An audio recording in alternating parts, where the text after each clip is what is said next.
You're too old for every man. The words hung in the air of the crowded coffee shop like poison on Christmas night. Claire Addison, 46, CEO, composed, felt her chest tighten, but she didn't move. She'd heard worse, she'd survived worse. But this man, this stranger her mother had promised was perfect, didn't even have the decency to look ashamed. Across the room, Nate Cole heard it too. He saw the way Claire's shoulders went rigid, the way her fingers trembled against her coffee cup. He recognized that look, the practiced stillness of someone who'd learned to take cruelty in silence. And he decided right then he wasn't going to let her face it alone. If you're watching this story unfold, I invite you to stay until the very end, because what happens next will restore your faith in unexpected kindness. Please hit the like button and drop a comment with your city so I can see how far this story travels. Now, let's begin. The Christmas lights strung across Morrison's coffee house cast a warm amber glow that seemed almost mocking in its cheerfulness. Outside, fresh snow had begun to fall over downtown Seattle, turning the city into something from a holiday card. Inside, the cafe buzzed with the comfortable noise of people seeking refuge from both the cold and their own loneliness on a night when everyone else seemed to have somewhere better to be. Claire Addison sat in the corner booth her mother had reserved, her hands wrapped around a cup of peppermint tea that had long gone cold. She was 46, though people often guessed younger, not because she'd fought aging with surgery or desperation, but because she carried herself with the kind of careful grace that came from years of navigating rooms full of men who were waiting for her to fail. Her dark hair was pulled back in a simple twist, and she wore a cream sweater that was elegant without trying too hard. She'd learned over the years that trying too hard was always a mistake.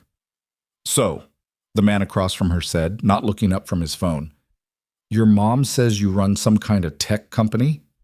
His name was Derek. Derek with the expensive watch and the cologne that was just a touch too strong. Derek who had arrived 15 minutes late and hadn't apologized. Derek who her mother had called 3 times this week to tell her was absolutely wonderful and exactly what you need, Claire Bear. "I'm the CEO of Addison Analytics," Claire said evenly. "We develop data visualization software for—" Right. Derek's thumb was still scrolling. "That's cool. My buddy does something with apps. Makes a killing." Claire's jaw tightened almost imperceptibly. She'd been running her company for 12 years. She had 240 employees, contracts with Fortune 500 companies, and a platform that had revolutionized how hospitals tracked patient outcomes. But Derek's buddy made apps, so that was apparently the standard of comparison. "What do you do?" she asked, because that's what you did on dates. You asked questions. You pretended to be interested. You gave people chances to surprise you, even when you already knew they wouldn't. "Investments. High-yield portfolios, mostly corporate bonds." He said it like she should be impressed. "It's pretty complex, probably wouldn't make sense if I explained it." There it was, the casual dismissal disguised as consideration. Claire had heard variations of this her entire career. "You wouldn't understand. It's technical." "Let me simplify it for you. Never mind that she had a master's degree in computer science from MIT. Never mind that she'd built her company from the ground up, learning every aspect of the business from coding to contract negotiation. Men like Derek looked at her and saw someone who needed things explained slowly, in small words, with patience they expected her to be grateful for. "I'm sure I could follow along," Claire said mildly. Derek finally looked up from his phone, and something in his expression shifted. It wasn't quite cruel, not yet. But there was an assessment happening behind his eyes that made Claire's stomach clench with familiar dread. "You know what?" he said, setting his phone down with exaggerated care. "I'm going to be honest with you, Claire. My mother pushed me into this, and I said yes because she wouldn't shut up about it. But I think we both know this isn't going anywhere." Claire felt the heat rising in her cheeks, but she kept her voice steady. "I appreciate your honesty." "Do you?" Derek leaned back in his chair, arms crossed. "Because here's the thing, and I'm only saying this to save us both time. You're too old for every man who's going to be worth your while. The successful guys my age, they're dating women in their 30s. The younger guys, they want someone they can start a family with. You're in this weird middle ground where you're too old to be exciting, but too young to have given up, and honestly, it's kind of sad." The cafe didn't go quiet. That only happened in movies. The espresso machine kept hissing. The couple by the window kept laughing at something on a laptop screen. The barista kept calling out orders in that sing-song voice that suggested she was running on Christmas cheer and caffeine in equal measure. But for Claire, everything narrowed down to Derek's face, to the casual cruelty in his tone, to the way he was looking at her like she was a problem that had just solved itself. She should have said something cutting. She should have stood up and walked out. She should have thrown her cold tea in his face, or laughed in his smug expression, or told him exactly what she thought of men who confused net worth with actual worth. Instead, she went very still. It was a skill she'd learned young and perfected over decades. When her college boyfriend had broken up with her because his mother didn't approve of her ambition. When her ex-husband had told her 8 years ago that their marriage was over because she couldn't give him children and he needed to explore other options. When her own mother had looked at her across the Thanksgiving table last month and said, "You know, Claire, maybe if you'd tried harder to be what Marcus needed, you wouldn't be alone now." You went still. You breathed carefully. You swallowed everything that wanted to come screaming out, the rage, the hurt, the desperate question of why am I not enough? And you turned it into something hard and cold inside your chest. You survived the moment. Then you went home and survived the next one, and the one after that, until eventually you stopped thinking about what it might feel like to actually be seen, to actually be chosen, to actually be told that you were exactly right just as you were. "I see," Claire said quietly. Her hands were shaking, so she pressed them flat against the table. "Thank you for clarifying the situation." Derek was already pulling on his jacket. "Yeah, well, no hard feelings, right? Just saving us both the trouble of pretending there's potential here. You seem nice enough. I'm sure you'll find someone eventually. Maybe try one of those apps for older women?" He didn't wait for a response. He just stood up, tossed a 20 on the table like he was doing her a favor by covering his coffee, and walked out into the snowy night without looking back. Claire sat there, hands pressed to the table, breathing very carefully. She would not cry. She had not cried over Marcus, and she would not cry over Derek, and she would not cry over the fact that her mother had clearly told the stranger things about her, her age, her childlessness, her suitability as a project, that had led him to believe he could speak to her this way. "Excuse me." The voice was quiet, male, and coming from somewhere to her left. Claire looked up, ready to tell whoever it was that she was fine. She didn't need help. She was perfectly capable of handling one mediocre man's opinion of her worth. The man standing beside her table wasn't what she expected. He was maybe her age or a few years younger, with dark hair that was graying at the temples and eyes that were a startling shade of blue-gray. He wore jeans and a faded navy sweater that had seen better days, and he was holding a laptop bag like he'd just been working in the corner. There was something quiet about him, something careful, but also something steady that made Claire pause before delivering her automatic dismissal. "I'm sorry," he said, and he sounded like he meant it. "I wasn't trying to eavesdrop, but that guy was loud enough that half the cafe probably heard. Are you okay?" It was such a simple question, asked with such genuine concern, that Claire felt something crack in her chest. "I'm fine," she said automatically. Then, because something in his expression suggested he wouldn't believe her, she added, "I will be fine." "Okay." He didn't move to leave, but he didn't sit down either. Just stood there, the stranger with kind eyes, like he was waiting to see if she needed anything else. "That was a really cruel thing he said to you. I hope you know it says everything about him and nothing about you." Claire laughed, a short, bitter sound. "Does it? Because in my experience, when enough people say the same thing, eventually it becomes true." No," the man said firmly. "It becomes a repeated lie. There's a difference." Something about the certainty in his voice made Claire look at him more closely. He had the worn-down look of someone who'd been through his own battles, the kind of tiredness that lived in the shoulders and the eyes, that came from carrying weight for so long you forgot what it felt like to set it down.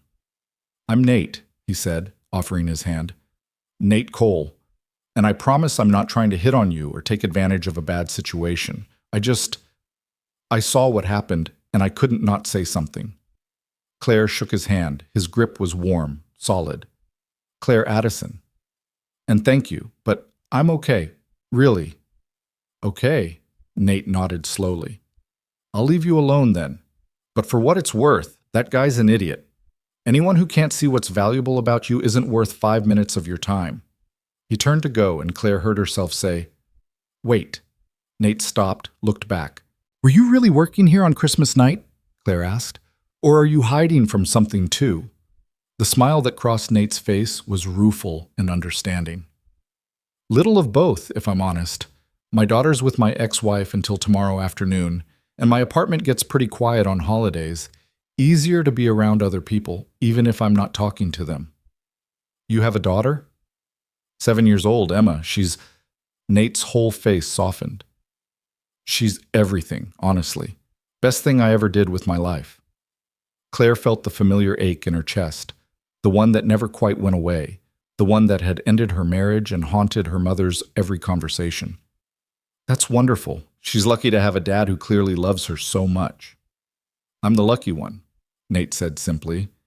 Then, with careful hesitation, "Can I ask you something? And you can absolutely tell me to mind my own business."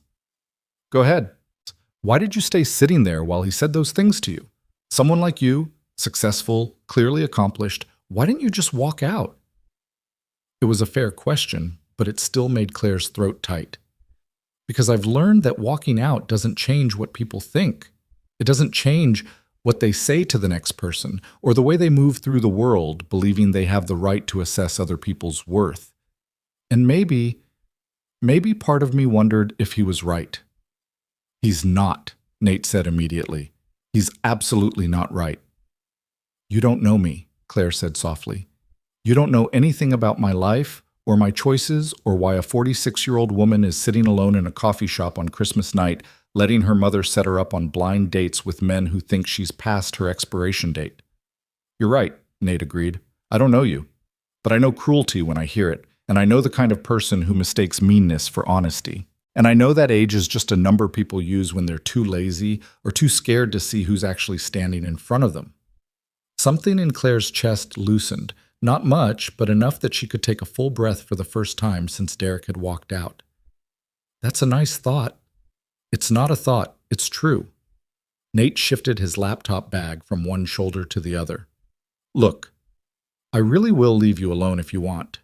But if you're not ready to go home yet, and you don't mind the company of someone who's also hiding from an empty apartment, I'd be happy to buy you a fresh cup of tea and we can talk about anything except terrible blind dates."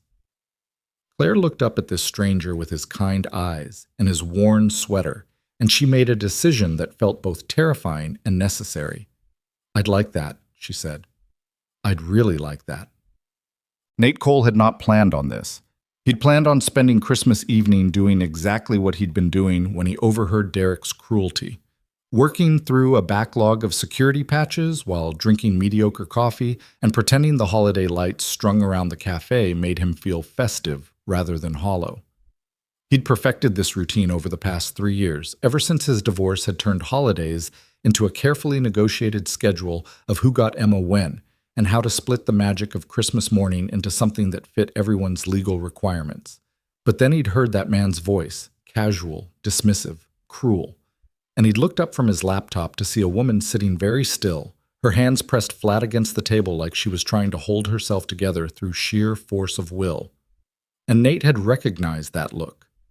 He'd worn it himself, the morning his ex-wife had told him she was leaving. Not because he'd done anything wrong, she'd said, just because she'd realized she wanted something different. Someone different. Someone who made more money, who had bigger ambitions, who didn't come home tired from fixing other people's computer problems and want nothing more than to play with his daughter and fall asleep on the couch watching nature documentaries. "You're a good man," Sarah had told him, packing boxes in their bedroom while 7-year-old Emma ate cereal in the kitchen, oblivious. "You're just not my man anymore." 3 years later, Nate still didn't quite know what to do with that distinction. Good, but not enough. Kind, but not exciting. Safe, but not chosen. So when he'd seen Claire Addison sitting in that booth, absorbing cruelty with practiced stillness, he'd known he couldn't just sit there and watch another person be told they weren't enough. Now, as he settled into the booth across from her with 2 fresh cups of tea, Nate found himself wondering if he'd made a mistake. Not because Claire wasn't worth talking to, quite the opposite. She had the kind of quiet elegance that suggested she was used to commanding rooms. and the kind of careful control that suggested she'd learned not to let those rooms see her bleed. Nate wasn't sure he had anything to offer someone like that except his own broken pieces, and he'd learned the hard way that being kind wasn't the same as being valuable. "So," Claire said, wrapping her hands around the new cup of tea, "tell me about Emma." 7 years old, that's a great age. Nate felt himself relax slightly. Talking about Emma was easy. Emma was the one thing in his life he knew he'd gotten right. She's incredible, smart, funny, completely fearless in ways that terrify me regularly. Right now she's obsessed with space, wants to be an astronaut, or maybe a scientist who studies black holes, or possibly both at the same time. Both at the same time sounds very efficient, Claire said, and there was the ghost of a smile on her face. That's what I told her. She made me check out every book the library had on space travel, and now she quizzes me every night at dinner about the planets. I've learned more about Jupiter's moons in the past month than I did in all of high school. Sounds like she keeps you on your toes. Constantly. Nate took a sip of his tea, gathering courage. What about you? What do you do when you're not being ambushed by your mother's questionable matchmaking? Claire's expression flickered, something between amusement and resignation. I run a company, data visualization software for healthcare systems. It's consuming. Most of my days are spent in meetings, putting out fires, trying to keep 240 people employed and productive. That's impressive, Nate said, and meant it. I'm in IT. I lead a small team at a mid-sized firm. Nothing on that scale, but I know how complicated it gets, even managing 5 people. I can't imagine doing it with hundreds. It has its challenges. Claire's fingers traced the rim of her cup. Though sometimes I think the job is easier than the rest of it. At work, people need things from me. They need decisions, direction, solutions. There's clarity in that. Outside of work, she trailed off, shaking her head. Sorry, that probably sounds pathetic. It sounds honest, Nate said quietly. And I get it. When Emma's with me, I have purpose, structure. I'm dad, and that role makes sense. When she's with Sarah, I'm just a guy in an apartment trying to figure out what to do with himself. Claire looked at him with something that might have been recognition. Your ex-wife, Sarah? How long have you been divorced? 3 years. It was... Nate paused, choosing his words carefully. It was amicable, I guess. No screaming, no fighting. She just woke up one day and realized she didn't want the life we'd built. Said she needed something different, someone different. I'm sorry. It's okay. I mean, it's not, but it is. She's actually engaged now. Guy she works with owns his own consulting firm. Emma likes him, which is what matters. Nate heard the slight edge in his own voice and tried to soften it. Sorry, it's fine. Really. You don't have to convince me it's fine, Claire said gently. My marriage ended 8 years ago, and I'm still not sure I've convinced myself. What happened? If you don't mind me asking. Claire was quiet for a long moment, staring down at her tea. When she spoke, her voice was careful, practiced, like she'd told this story before and learned exactly which words to use to get through it. Marcus wanted children. I couldn't have them. We tried for years, specialists, procedures, everything. And when it became clear it wasn't going to happen, he decided he needed to explore other options. He's married now, has 2 kids with his new wife. They send Christmas cards. Jesus, Nate breathed. I'm sorry. It's fine, Claire said quickly. Then, with a bitter laugh, sorry, I just did what you did. Pretended it's fine when it's not. How long does it take, Nate asked, before it actually is fine? I don't know. I'll tell you when I get there. Claire lifted her eyes to meet his. My mother thinks the solution is to just find someone new. Hence tonight's disaster. She's convinced that if I just tried harder, smiled more, was more accommodating, some wonderful man would sweep in and fix everything that's broken about my life. There's nothing broken about your life, Nate said firmly. Isn't there?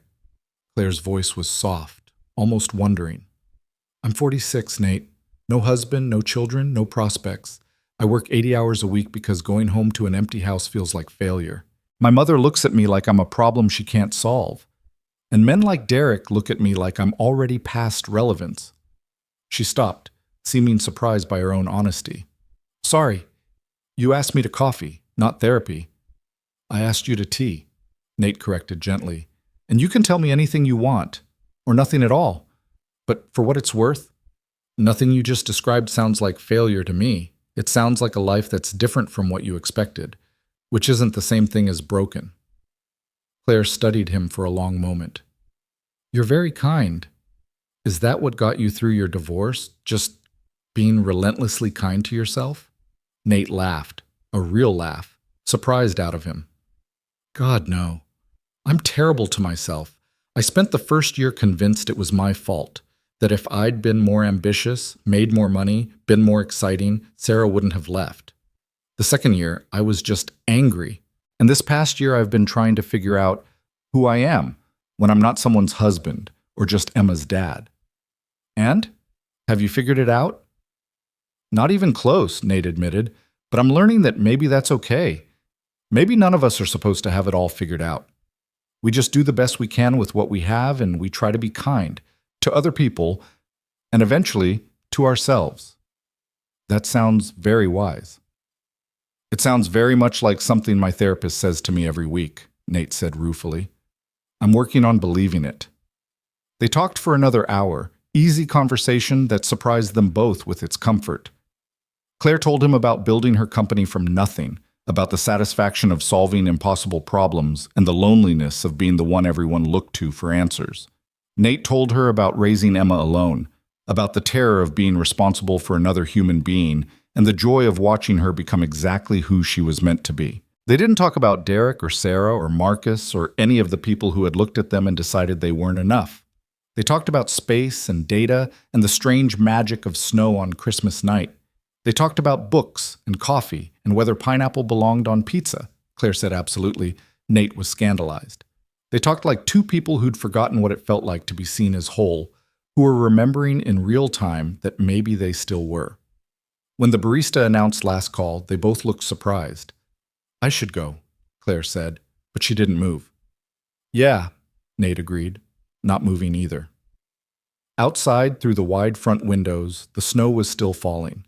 The street was nearly empty now, just the occasional car crawling past through the white. Can I walk you to your car? Nate asked, just to make sure you get there okay. That would be nice, Claire said softly. They pulled on their coats in silence, gathering their things. When they stepped outside, the cold hit them like a shock, clean and sharp, turning their breath to clouds. Claire's car was parked 3 blocks away, and they walked slowly, neither of them eager to end this unexpected evening. Thank you, Claire said as they reached her car, a sensible hybrid that somehow seemed exactly right for her. For all of this. For saying something when Derek was awful, for staying, for listening. Thank you for letting me, Nate said.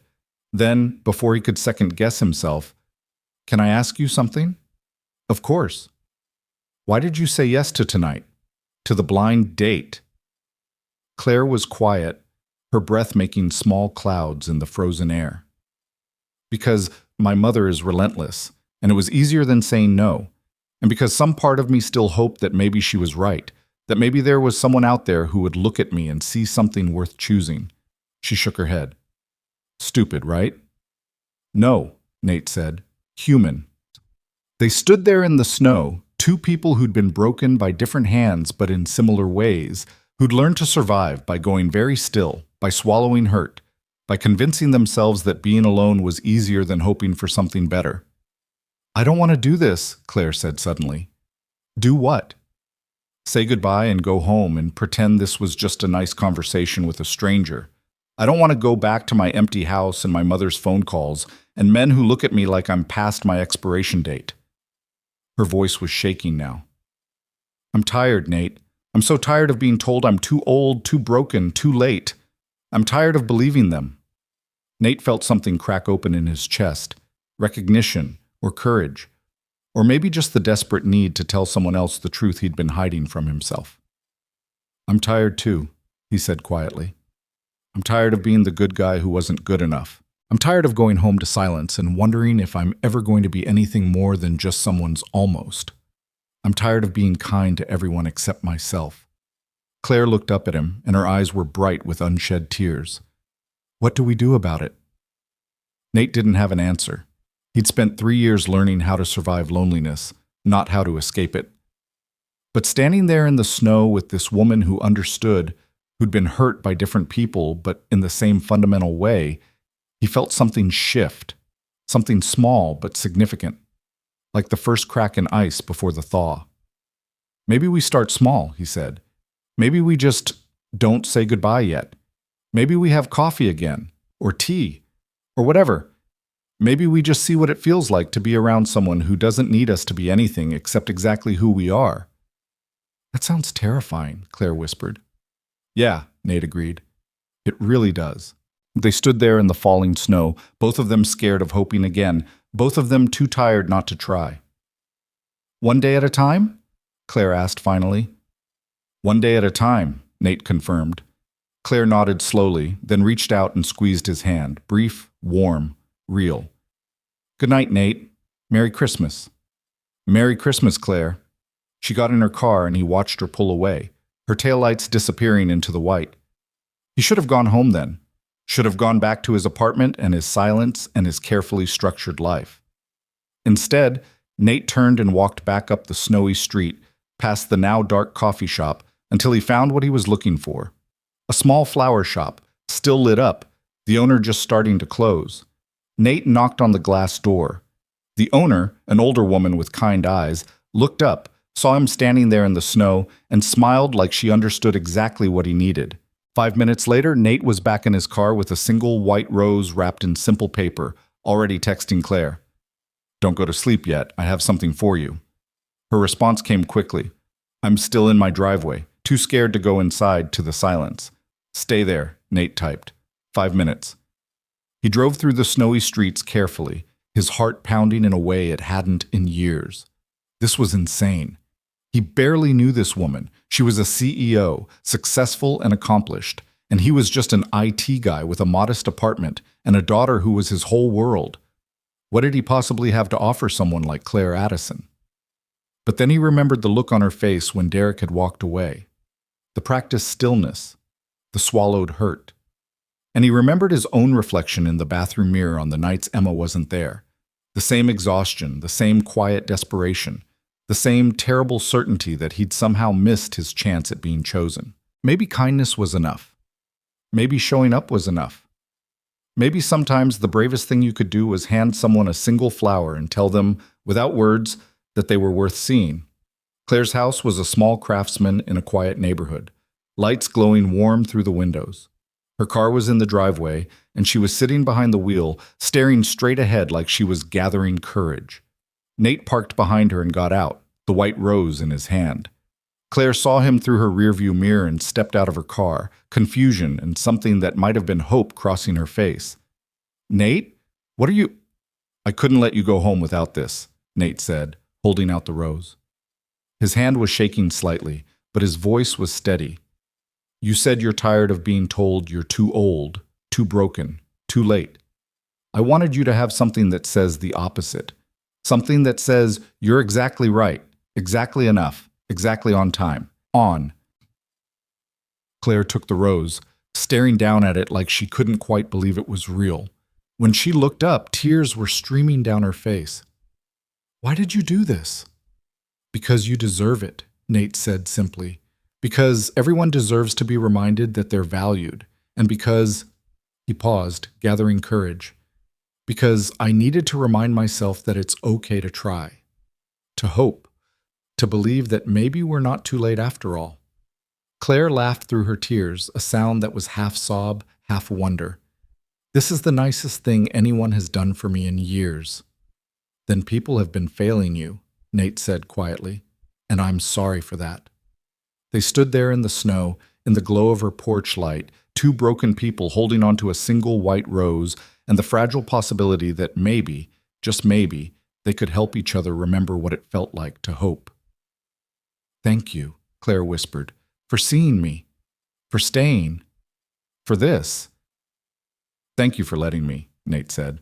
Then because the moment called for it, one day at a time. One day at a time, Claire agreed. She held the rose carefully as she walked to her door, and Nate waited until she was inside, until the door closed behind her, before he got back in his car. As he drove home through the snow, his phone buzzed with a message. I'm putting it in a vase where I'll see it every morning. Thank you for reminding me that I'm allowed to hope. I'm glad you were there tonight. Sleep well, Nate. Nate pulled over, his hand shaking, and typed back. I'm glad I was there too. Sweet dreams, Claire. That night, Claire Addison fell asleep in her quiet house with a white rose on her bedside table, and something she'd thought she'd lost for good, settling warm in her chest. Hope that maybe she wasn't too old, too broken, too late. Hope that maybe kindness still existed in the world. Hope that maybe, just maybe, she'd been seen by exactly the right person at exactly the right time. And 3 miles away, Nate Cole fell asleep in his quiet apartment with his phone on his chest, already looking forward to tomorrow in a way he hadn't in 3 years. Neither of them knew what would happen next. Neither of them had promises or guarantees or any certainty beyond this moment. But for the first time in longer than either could remember, they had hope. And sometimes, on a snowy Christmas night when the world feels cold and cruel, hope is enough to keep you warm until morning. The morning came too bright, sunlight streaming through Claire's bedroom window and hitting the white rose on her nightstand with an almost aggressive cheerfulness. She'd woken 3 times during the night to check that it was still there, that the entire evening hadn't been some elaborate dream constructed by her lonely brain. But the rose was real, the vase was real, and when she checked her phone, Nate's messages were still there, solid proof that someone had seen her breaking and had decided to care. Claire sat up slowly, her body stiff from a night of fitful sleep. It was December 26th, the day after Christmas, and she had exactly 4 hours before her mother would call, expecting a detailed report on how the date with Derek had gone. The thought made her stomach clench. Her phone buzzed. For one wild moment, Claire hoped it was Nate, but the name on the screen was exactly who she'd been dreading. Hi, Mom. Claire Bear. Her mother's voice was bright with forced enthusiasm. I've been dying to hear how last night went. Derek seemed like such a catch when I met him at the country club. Tell me everything. Claire looked at the white rose, gathering courage from its simple presence. It didn't go well, Mom. Derek he wasn't kind. We're not going to see each other again. There was a pause on the other end, and Claire could practically hear her mother recalibrating. What do you mean he wasn't kind? What happened? He told me I was too old for any man worth having, Claire said quietly. And then he left. Oh, honey. But her mother's tone wasn't sympathetic. It was exasperated, like Claire had somehow failed a test. What did you say to him? You didn't bring up work right away, did you? Men don't like women who talk about their careers on first dates. It's intimidating. Claire felt something hot and sharp rise in her throat. Mom, he didn't leave because I talked about work. He left because he's cruel and small, and he decided before he even sat down that I wasn't worth his time. Well, you have to admit, Claire, you're not getting any younger. Maybe if you'd been a little more... Stop. The word came out harder than Claire had intended. Just stop. I'm not doing this anymore. I'm not listening to you tell me that I'm the problem, that if I just tried harder or smiled more or made myself smaller, men would want me. I'm done. Claire Addison, I am your mother, and I'm trying to help you. Do you want to end up alone? Because that's where you're headed if you don't start being realistic about your options. Maybe I'd rather be alone than be with someone who makes me feel like I need to apologize for existing, Claire said, her voice shaking. And maybe you need to accept that I'm happy with my life, even if it doesn't look like what you wanted for me. She hung up before her mother could respond, her hands trembling so hard she nearly dropped the phone. She'd never done that before, never ended a conversation with her mother without smoothing everything over, without absorbing the criticism and promising to try harder next time. Her phone rang immediately. Claire turned it off. Then she picked up the white rose, held it close, and let herself cry. Not the practiced silent tears she'd learned to shed in private, but real sobs that shook her whole body. She cried for the marriage that had ended because she couldn't give Marcus what he wanted. She cried for the years she'd spent trying to be enough for people who would never see her as anything but a problem to solve. She cried for the girl she'd been who had believed that if she just worked hard enough, achieved enough, proved herself enough, love would follow naturally. And then, when the tears finally stopped, Claire did something she hadn't done in 8 years. She called her therapist's emergency line and asked for an appointment. 3 miles away, Nate was making Emma's favorite pancakes, chocolate chip, shaped like stars, when his daughter came padding into the kitchen in her astronaut pajamas, her dark hair a wild tangle around her face. "Daddy!" Emma launched herself at him, and Nate caught her easily, breathing in the sweet scent of her strawberry shampoo. "Did you have a good Christmas at Mommy's house?" "It was okay," Emma said, wiggling down and climbing onto her stool at the counter. "Brian got me a telescope, a real one. He said we could set it up on his deck and look at Jupiter." Nate felt the familiar twist in his gut, jealousy mixed with gratitude, resentment mixed with relief. Brian could afford telescopes. Brian had a deck. Brian was the kind of man Sarah had decided she needed, and Nate was trying very hard to be okay with that for Emma's sake. "That's wonderful, sweetheart," he said, flipping a pancake. "You'll have to tell me everything you see." "Brian says I'm smart enough to be a real scientist," Emma continued, swinging her legs. "He says if I keep studying hard, I could work at NASA someday." "Brian's right, you're brilliant." Emma studied him with the unnerving perception that 7-year-olds sometimes possessed. "Are you sad, Daddy?" "No, baby, just tired." "Pancakes are almost ready." But Emma wasn't fooled. She reached across the counter and patted his hand with her small one. "It's okay to be sad sometimes. You tell me that when I miss you at Mommy's house." Nate felt his throat tighten. "You're right. Thank you for reminding me." They ate pancakes together, Emma chattering about her telescope and the book about black holes that Brian had also given her, and Nate tried to focus on how lucky he was to have this bright, beautiful girl in his life, instead of on how much it hurt to share her with a man who could give her things he couldn't. After breakfast, while Emma was absorbed in building a blanket fort in the living room, Nate found himself staring at his phone.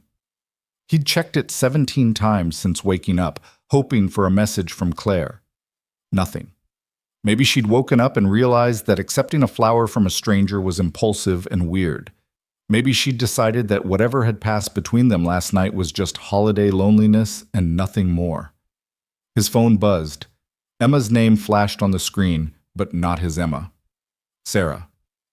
"Hey," he answered. "Hi, Nate. Do you have a minute?"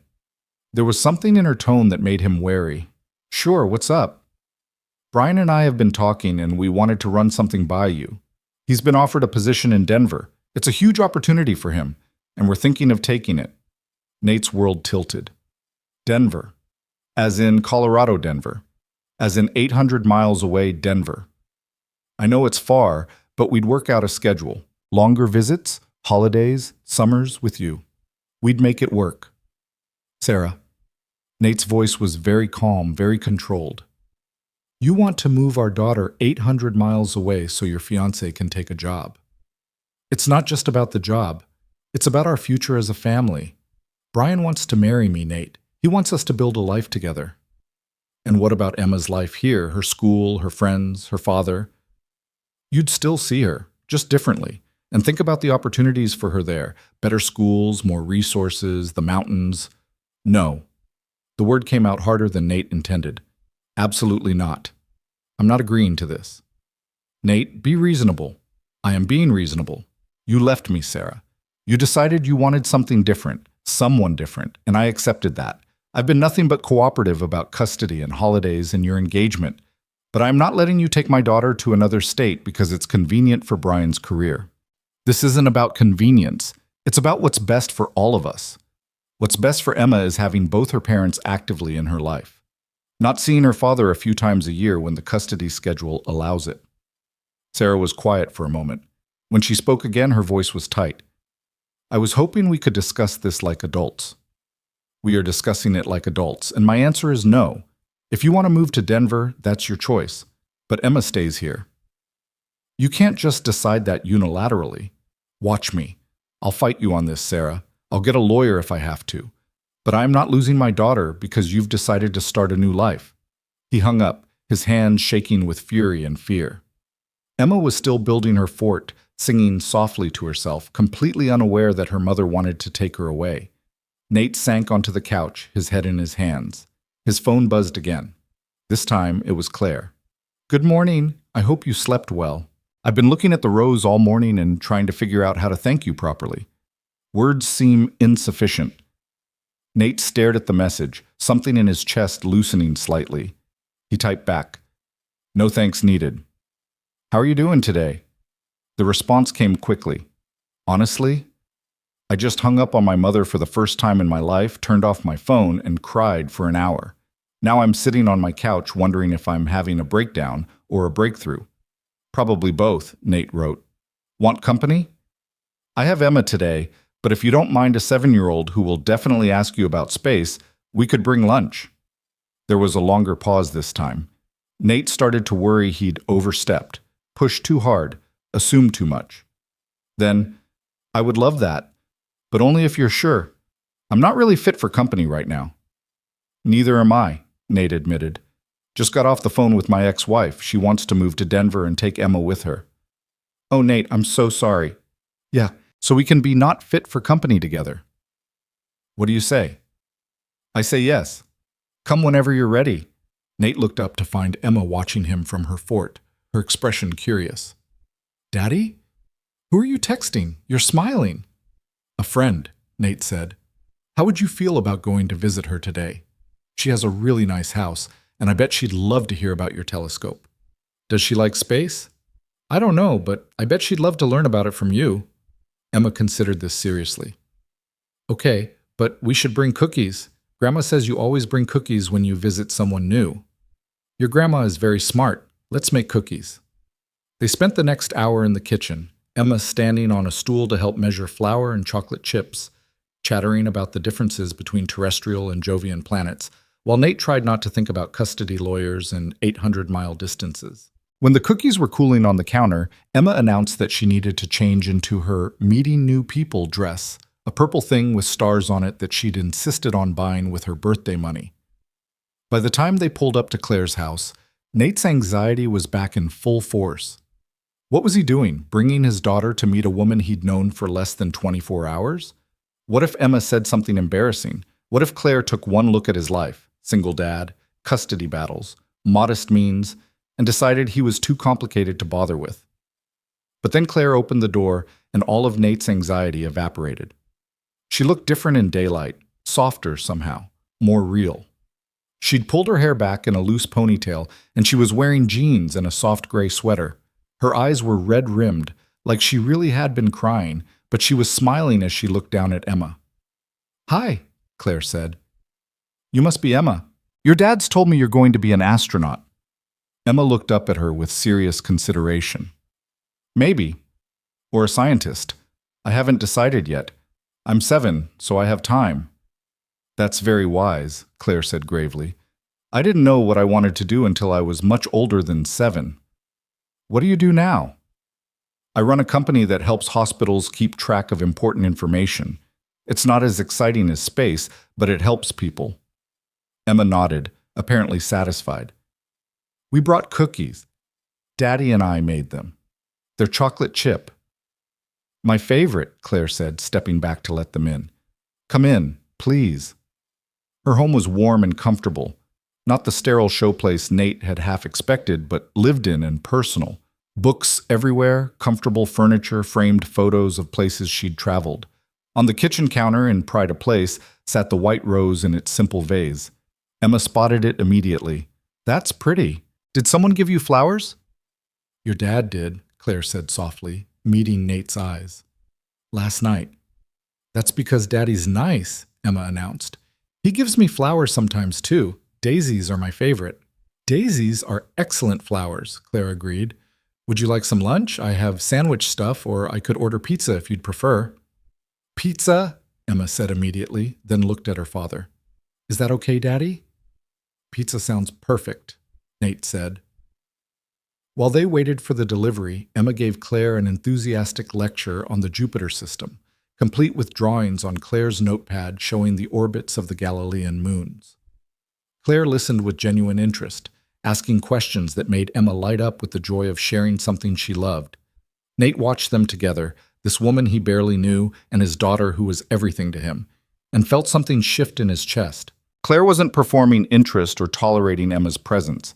She was actually engaged, actually curious, actually seeing his daughter as a complete person rather than an accessory to him. When the pizza arrived, they sat around Claire's dining table, and somehow the conversation shifted to Claire's work. Emma wanted to know how computers could help hospitals, and Claire explained data visualization in terms a 7-year-old could understand, how turning numbers into pictures could help doctors see patterns and help sick people get better faster. "That's like science," Emma said, impressed, "just with computers instead of telescopes." "Exactly like science," Claire agreed. "Same principle. Observe, analyze, find patterns, help people understand what they're seeing. Are you good at your job?" "Emma," Nate said warningly, but Claire just laughed. "I hope so. I work very hard at it." "Daddy works hard too," Emma said loyally. "He fixes computers when they break. One time, he stayed up all night to fix a really important server. He said it was like doing surgery on a robot brain." "That sounds like very important work," Claire said, smiling at Nate.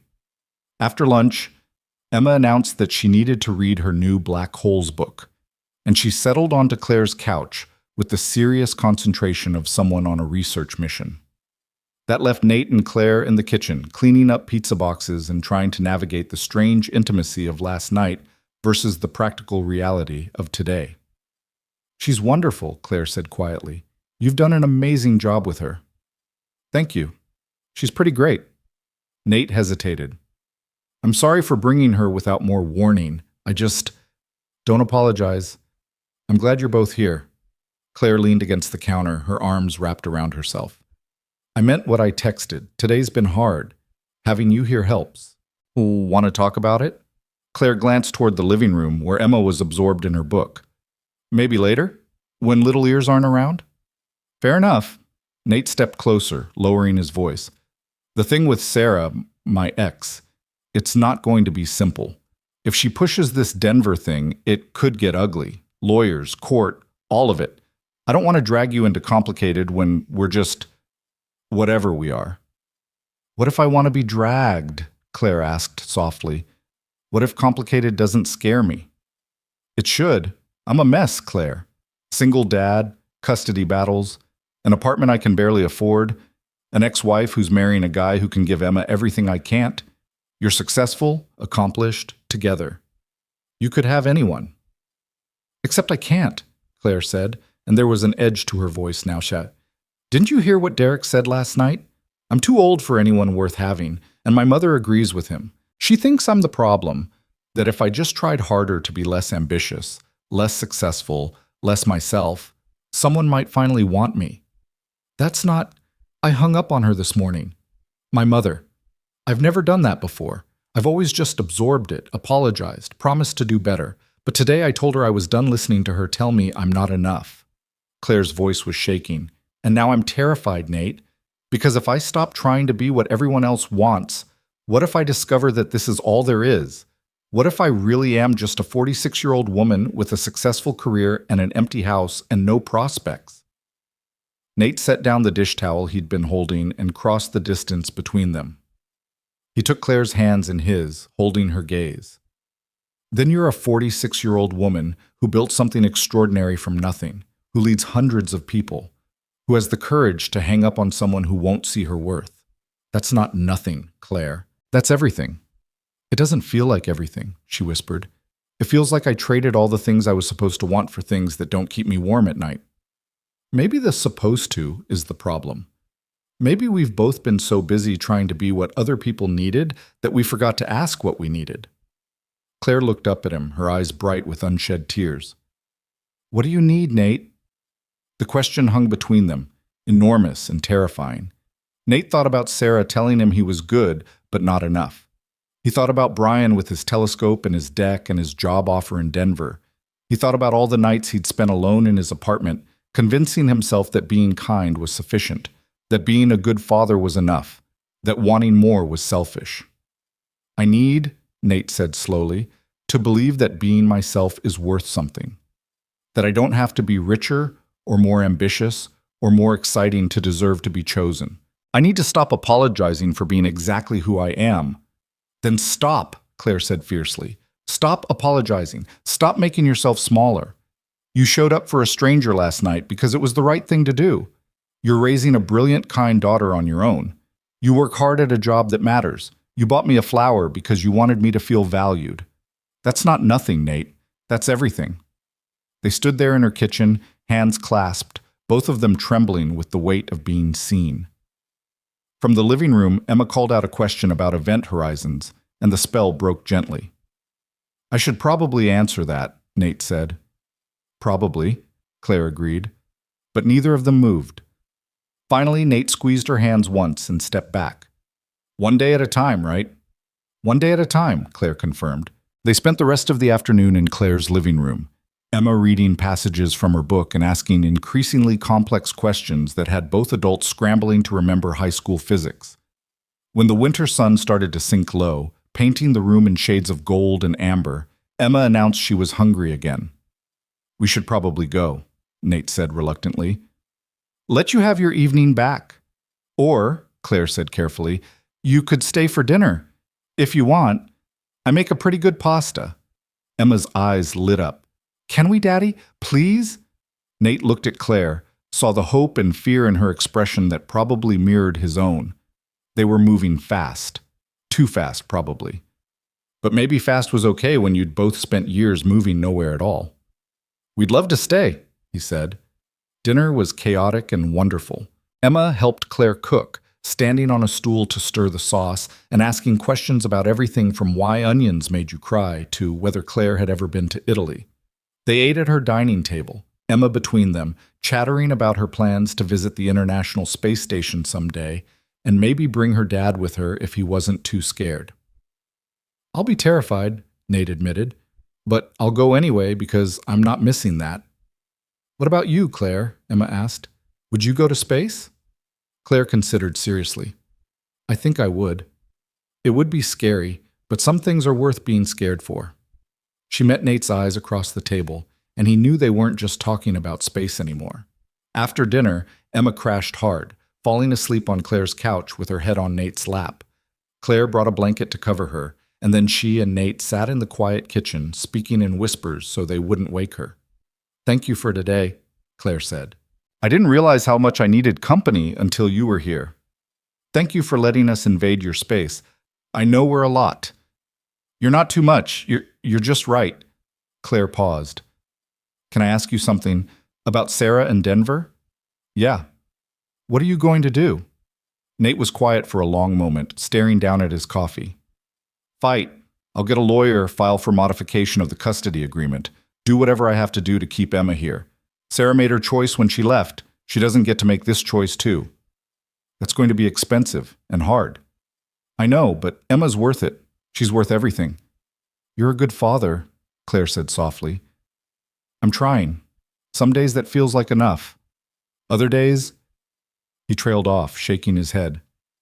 "Other days you wonder if being good is the same as being sufficient," Claire finished. "If trying hard is the same as succeeding. If loving someone completely is enough when you can't give them everything they need." "Yeah," Nate breathed. "Exactly that." They sat in silence for a while. Two people who'd learned the hard way that love wasn't always enough, that trying didn't always result in success, that being good didn't guarantee being chosen. "I called my therapist this morning," Claire said finally. "Asked for an emergency appointment. I haven't been in 2 years. Kept telling myself I was fine, that I dealt with the divorce and moved on. But I haven't, have I? I've just been surviving. There's a difference." "What did your therapist say?" "That hanging up on my mother was probably the healthiest thing I've done in years. That setting boundaries isn't cruel, it's necessary. That I've spent so long trying to be palatable to people who will never be satisfied that I've forgotten how to advocate for myself." Claire's voice cracked. "She asked me what I wanted, and I couldn't answer. Not about work or success or achievement, about my life, what I actually wanted from my life." "What did you tell her?" "That I don't know.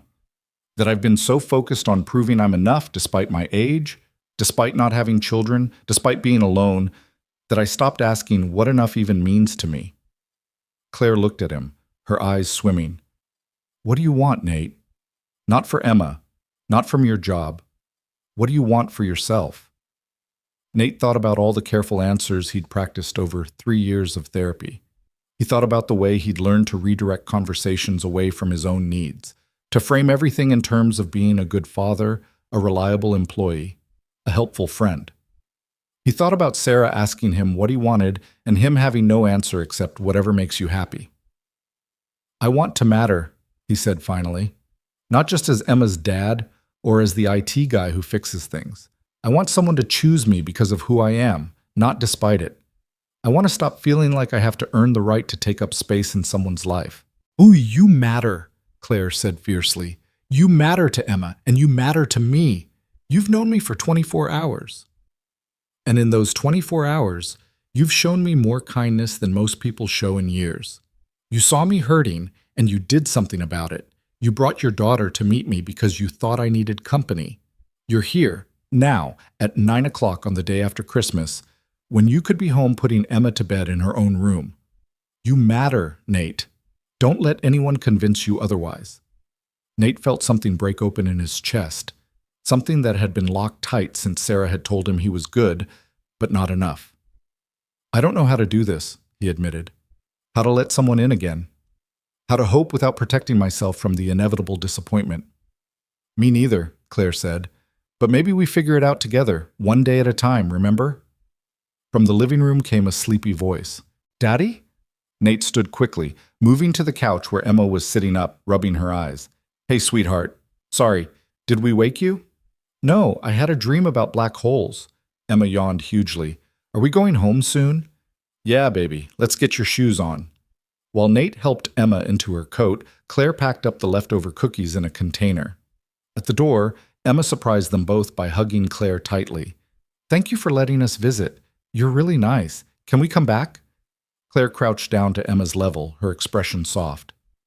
"I would love that. Anytime you want?" "Good. Because I have more questions about how computers help hospitals, and Daddy doesn't know the answers." "Daddy knows some answers," Nate protested. "Not the good ones," Emma said, matter-of-factly, making both adults laugh. At the car, after Emma was buckled in and already drifting back to sleep, Nate turned to Claire. They stood close in the cold night air, their breath making clouds between them. "Thank you," he said quietly, "for today, for Emma, for all of it. Thank you for coming, for trusting me with her." Claire paused. "I know things are complicated right now, with Sarah and the move and everything. If you need space to deal with that—" "I don't want space," Nate interrupted. "I've had 3 years of space. What I want is this, whatever this is. If you're willing." "I'm willing," Claire said. "Scared, but willing." "Me too." They stood there for another moment, neither quite ready to say goodbye. Finally, Claire reached up and touched his cheek gently. "Drive safe. Text me when you're home." "I will." Nate drove through the quiet streets with Emma sleeping in the back seat, his mind full of everything that had happened in the past 24 hours. He'd gone to a coffee shop to hide from his loneliness and had found a woman who understood it. He'd bought a flower on impulse and had been thanked with tears and hope. He'd brought his daughter to meet someone new and had watched them connect like they'd known each other for years. And somewhere in the middle of all that, he'd started to believe just a little, just enough, that maybe he wasn't too late after all. That maybe being good was enough. That maybe someone could choose him exactly as he was and not ask him to be anything different. When he got home, Emma barely woke up long enough for him to get her into pajamas and tucked into bed. He kissed her forehead, breathed in the sweet smell of her hair, and whispered a promise into the darkness that he would fight for her, that he would keep her here, that she would always know she was wanted. Then he went to his own room, pulled out his phone, and texted Claire. "Home safe. Emma's asleep. I can't stop thinking about today." Her response came quickly. "Me neither. Best day I've had in a very long time. Same. Sleep well, Claire." "You too, Nate. Sweet dreams." Nate fell asleep with his phone on his chest, a smile on his face, and something dangerous blooming in his chest. The fragile, terrifying hope that maybe, just maybe, he'd found someone who saw him as enough. And in her own house, Claire fell asleep looking at the white rose on her nightstand, thinking about a 7-year-old girl who wanted to study black holes and a quiet man who had shown her more kindness in 2 days than most people showed in a lifetime. Neither of them knew what tomorrow would bring. Neither of them had promises or guarantees beyond this moment, this hope, this fragile beginning. But for now, tonight, it was enough. The lawyer's office smelled like old wood and expensive coffee, and Nate felt completely out of place. He sat in a leather chair that probably cost more than his monthly rent, across from a woman named Patricia Chen, who had kind eyes and a reputation for winning custody cases that seemed unwinnable. Sarah had insisted on mediation first, but when that had fallen apart after 2 sessions of her refusing to budge on Denver, Nate had done what he said he would. He'd hired a lawyer. "Mr. Cole said," Patricia said, her fingers steepled on the polished desk between them, "I've reviewed your case, and I want to be honest with you about what we're facing. Your ex-wife has several advantages. She's remarried to someone with significant financial resources. She can offer Emma private school, a larger home, more opportunities. The courts tend to favor stability, and on paper she can provide more of it." "But Emma's stable here," Nate said, trying to keep the desperation out of his voice. "She has her school, her friends, her routine. I'm her father. That has to count for something." "It does. It absolutely does. But we need to build a case that shows keeping Emma in Seattle is in her best interest, not just yours. Tell me about your relationship with her. Be specific." So Nate talked. He talked about bedtime stories and homework help, about teaching Emma to ride a bike and staying up all night when she had the flu. He talked about their Saturday morning pancake tradition and their nightly conversations about space. He talked about how she called him first when she was scared or excited or confused, how she drew pictures of the two of them exploring Mars together, how she'd told him once that he was her favorite person in the whole universe. Patricia listened carefully, taking notes. When he finished, she was quiet for a moment. "That's good. That's very good. But I need to ask you something difficult. Can you afford this fight? Legal fees and custody battles can run into the tens of thousands. I know you work in IT, and I don't mean any disrespect, but I'll figure it out," Nate said firmly. "I'll take a second job if I have to. Sell my car. Whatever it takes." "Mr. Cole, I'm not trying to discourage you. I'm trying to make sure you understand what you're committing to." "I understand. Emma is worth it. She's worth everything." Patricia nodded slowly. "All right. Then here's what we're going to do. We'll file a motion to prevent relocation. We'll gather character witnesses, document your involvement in Emma's life, show that the move would be detrimental to her well-being. But I need you to understand this is going to get difficult. Sarah's lawyer will look for any weakness in your case, your work schedule, your living situation, your financial stability. They'll use whatever they can to argue that Emma would be better off with her mother." "Let them look," Nate said. "I have nothing to hide." After the meeting, Nate sat in his car in the parking garage, his hand shaking on the steering wheel. The retainer alone had been $5,000. Money he'd pulled from his emergency savings, the fund he'd been building for Emma's college education. He'd have to pick up overtime shifts, maybe look for freelance work on the weekends when Emma was with Sarah. The thought of working even more, of having less time with his daughter when he was already fighting not to lose her, made him want to put his head down on the steering wheel and just brake. Instead, he pulled out his phone and called the one person who'd made him feel less alone in the past 3 days. "Nate?" Claire's voice was warm, concerned. "How did it go?" "About as well as expected. My lawyer thinks we have a case, but it's going to be expensive and ugly, and there's no guarantee we'll win." He took a shaky breath. "I'm sorry. I shouldn't be dumping this on you." "Yes, you should. That's what friends do." "Where are you right now?" "Parking garage, downtown." "Can you come to my office? It's only a few blocks from there. I'm between meetings, and I think you could use some company." 20 minutes later, Nate was sitting in Claire's corner office on the 14th floor of a building that probably had its own zip code. Floor-to-ceiling windows offered a view of the city and the sound beyond, and the space was exactly what he'd expected: elegant, professional, impressive. What he hadn't expected were the framed photos on her desk, one of her with an older woman who must be her mother, both smiling but with a tension around their eyes that spoke of complicated history, and another of Claire herself, younger, standing in front of a building with a sign that read, "Addison Analytics, Grand Opening."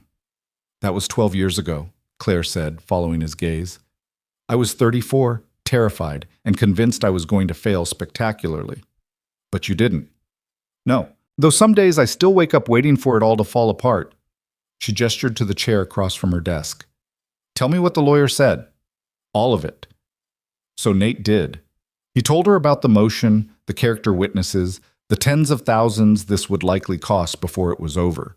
He told her about Sarah's advantages and his weaknesses, about how on paper Brian could give Emma everything Nate couldn't. And somewhere in the telling, his voice broke. I'm her father, he said roughly. That should be enough. The fact that I love her, that I'm there for her every single day, that I know her favorite book and her biggest fear and exactly how she likes her pancakes, that should matter more than whether I can afford private school or a house with a deck. It does matter, Claire said fiercely. It matters more than anything. Then why doesn't it feel like enough? Claire came around the desk and sat in the chair next to him, close enough that their knees almost touched. Because we've been taught that love is supposed to be measured in dollars, in square footage, and opportunities. That providing means buying things instead of showing up. But Emma doesn't need a bigger house or a telescope, though I'm sure she loves the telescope. She needs her father. She needs you. What if that's not what the court decides? Then we fight harder. We document every moment you're there for her. We show them what being a parent actually means. Claire paused. I can help, if you'll let me. Not with money. I know you won't accept that. But with organization, strategy. I build systems for a living. Let me help you build a case. Nate looked at her. This woman he'd known for 3 days who was offering to wade into his mess without hesitation. Why would you do that? Because you showed up for me when you didn't have to. Because Emma deserves to keep her father. Because... Claire's voice softened. Because I care about you, both of you, and I want to help. Something in Nate's chest cracked open. I don't know how to let people help me. I don't know how to ask for help, Claire admitted. So maybe we're both learning. They sat there in her office, sunlight streaming through the windows, and Nate felt the weight he'd been carrying alone shift just slightly. Not gone, but shared, and that made all the difference. Thank you, he said quietly. For this. For all of it. You don't have to thank me. That's what people do when they care about each other. Nate's phone buzzed. Emma's school. His heart jumped into his throat as he answered. This is Nate Cole. Mr. Cole, this is Principal Morrison. Emma's fine, but we need you to come pick her up. She's in the nurse's office. She got into an altercation with another student. An altercation? Emma? That didn't sound like his daughter at all. What happened? I'd rather discuss it in person. How soon can you get here? 15 minutes.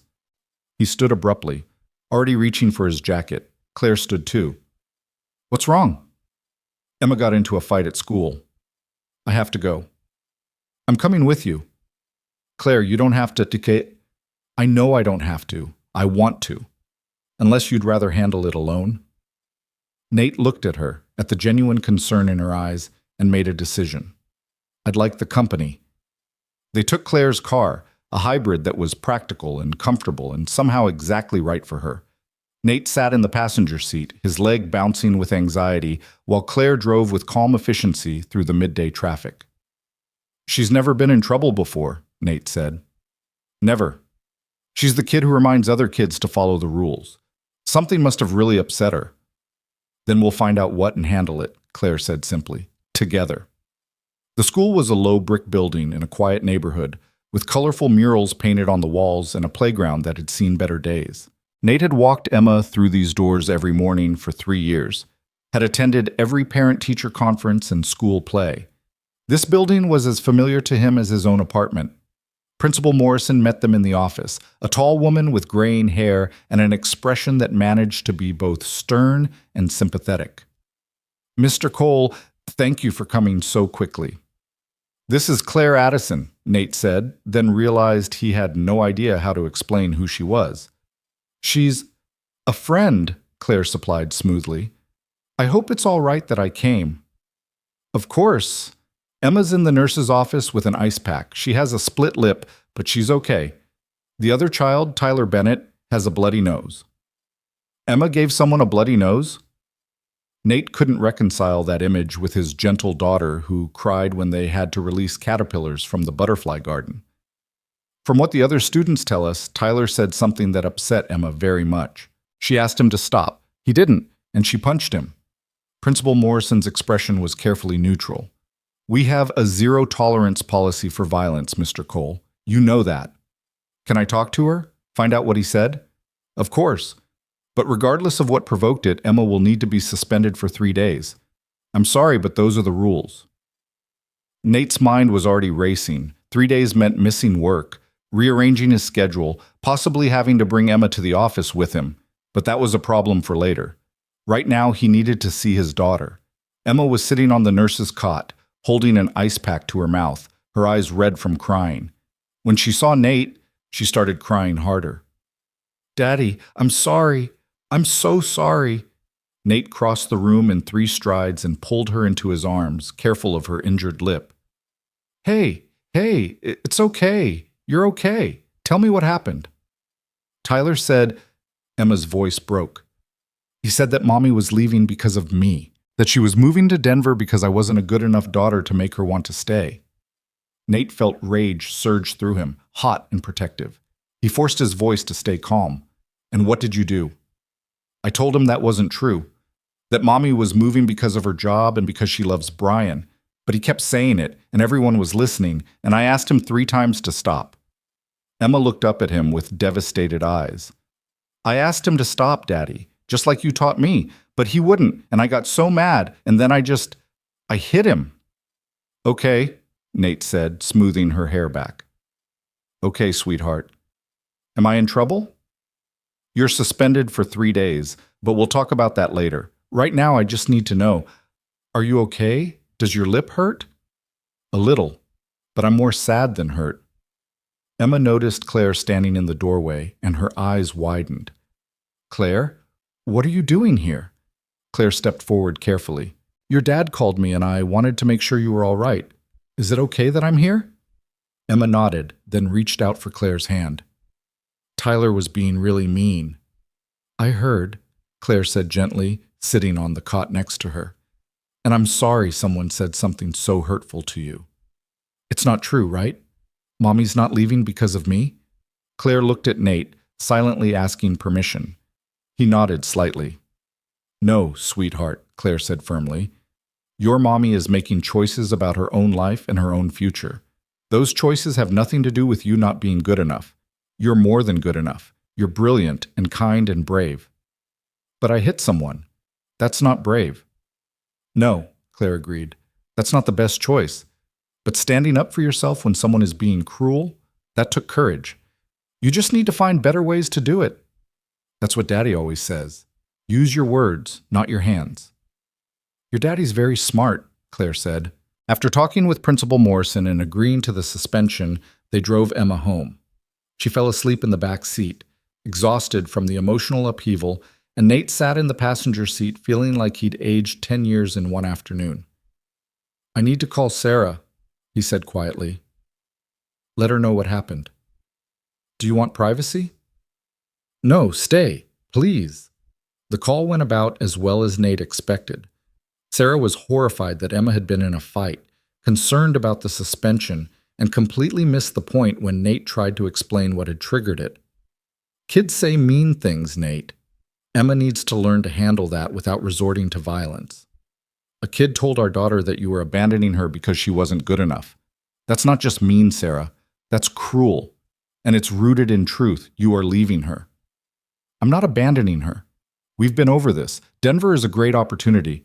For you, it's a great opportunity for you and Brian. What about what's a great opportunity for Emma? Staying in the place she knows, with the people she loves, with her father who's been there for her every single day of her life. You're being unreasonable. I'm being a parent. You should try it sometime. He hung up before he said something worse, his hands shaking. Claire reached over and took his hand. Breathe. I can't lose her, Nate said, his voice breaking. I can't. She's everything to me.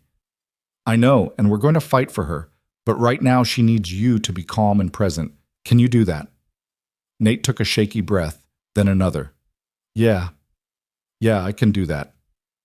They got Emma home and settled on the couch with her favorite blanket and a movie about space exploration. Claire offered to leave, to give them family time, but Emma grabbed her hand. Can Claire stay, please? She makes things feel less scary. Nate looked at Claire, saw the emotion in her eyes, and nodded. If she wants to. I want to, Claire said softly. So they stayed. Claire made grilled cheese sandwiches for dinner while Nate sat with Emma and talked about feelings and choices and better ways to handle mean kids. Emma listened seriously, asking questions about what to do if Tyler said more mean things, about whether Daddy was going to be in trouble for her getting suspended. No one's in trouble, Nate assured her. We're just going to spend 3 days together, and we're going to have some talks about using our words and controlling our anger. But I love you, and nothing you could do would ever change that. Even if I hit someone? Even then, though I really hope you won't make a habit of it. Emma smiled a little through her swollen lip. I won't. It hurt my hand. After dinner, Emma asked if Claire could read her bedtime story. Nate started to protest. That was his job, his special time with his daughter, but Claire caught his eye. Maybe we could both read, she suggested. Take turns? So they did. They sat on either side of Emma in her small bed, reading alternating pages of a book about a girl who wanted to be an astronaut, and somewhere in the middle of it, Emma's hand found Claire's and held on tight. When Emma was asleep, they retreated to the living room. Nate's apartment was small, a 2-bedroom in an older building, nothing fancy, but clean and comfortable and full of evidence of his daughter's presence.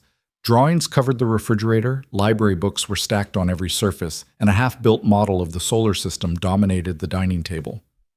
I'm sorry, Nate said, sinking onto the couch. This is not how I imagined our third date going. Is that what this is? Our third date? I don't know what to call it. You've met my daughter, helped me through a custody crisis, and made grilled cheese in my kitchen. That feels like more than dating. Claire sat next to him, close enough that their shoulders touched. Maybe we're not very good at taking things slow.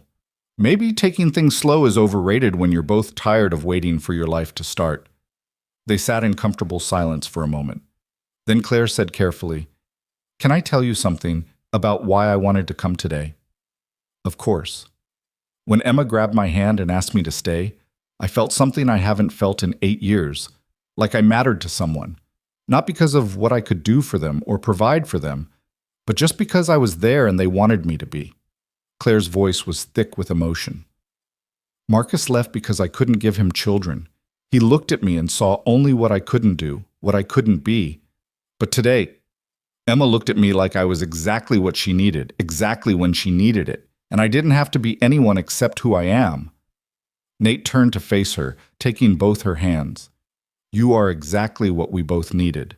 And I know this is fast and probably reckless, and definitely not how either of us planned to do this. But I don't care. I'm tired of being careful. I'm tired of protecting myself from hope. You make me want to try again. You make me feel brave, Claire whispered. Like maybe it's not too late for me. Like maybe I'm not broken after all. You're not broken. You're just someone who got hurt by people who couldn't see your value. But I see it, Claire. I see you. They moved toward each other at the same moment, and when their lips met, it felt like coming home.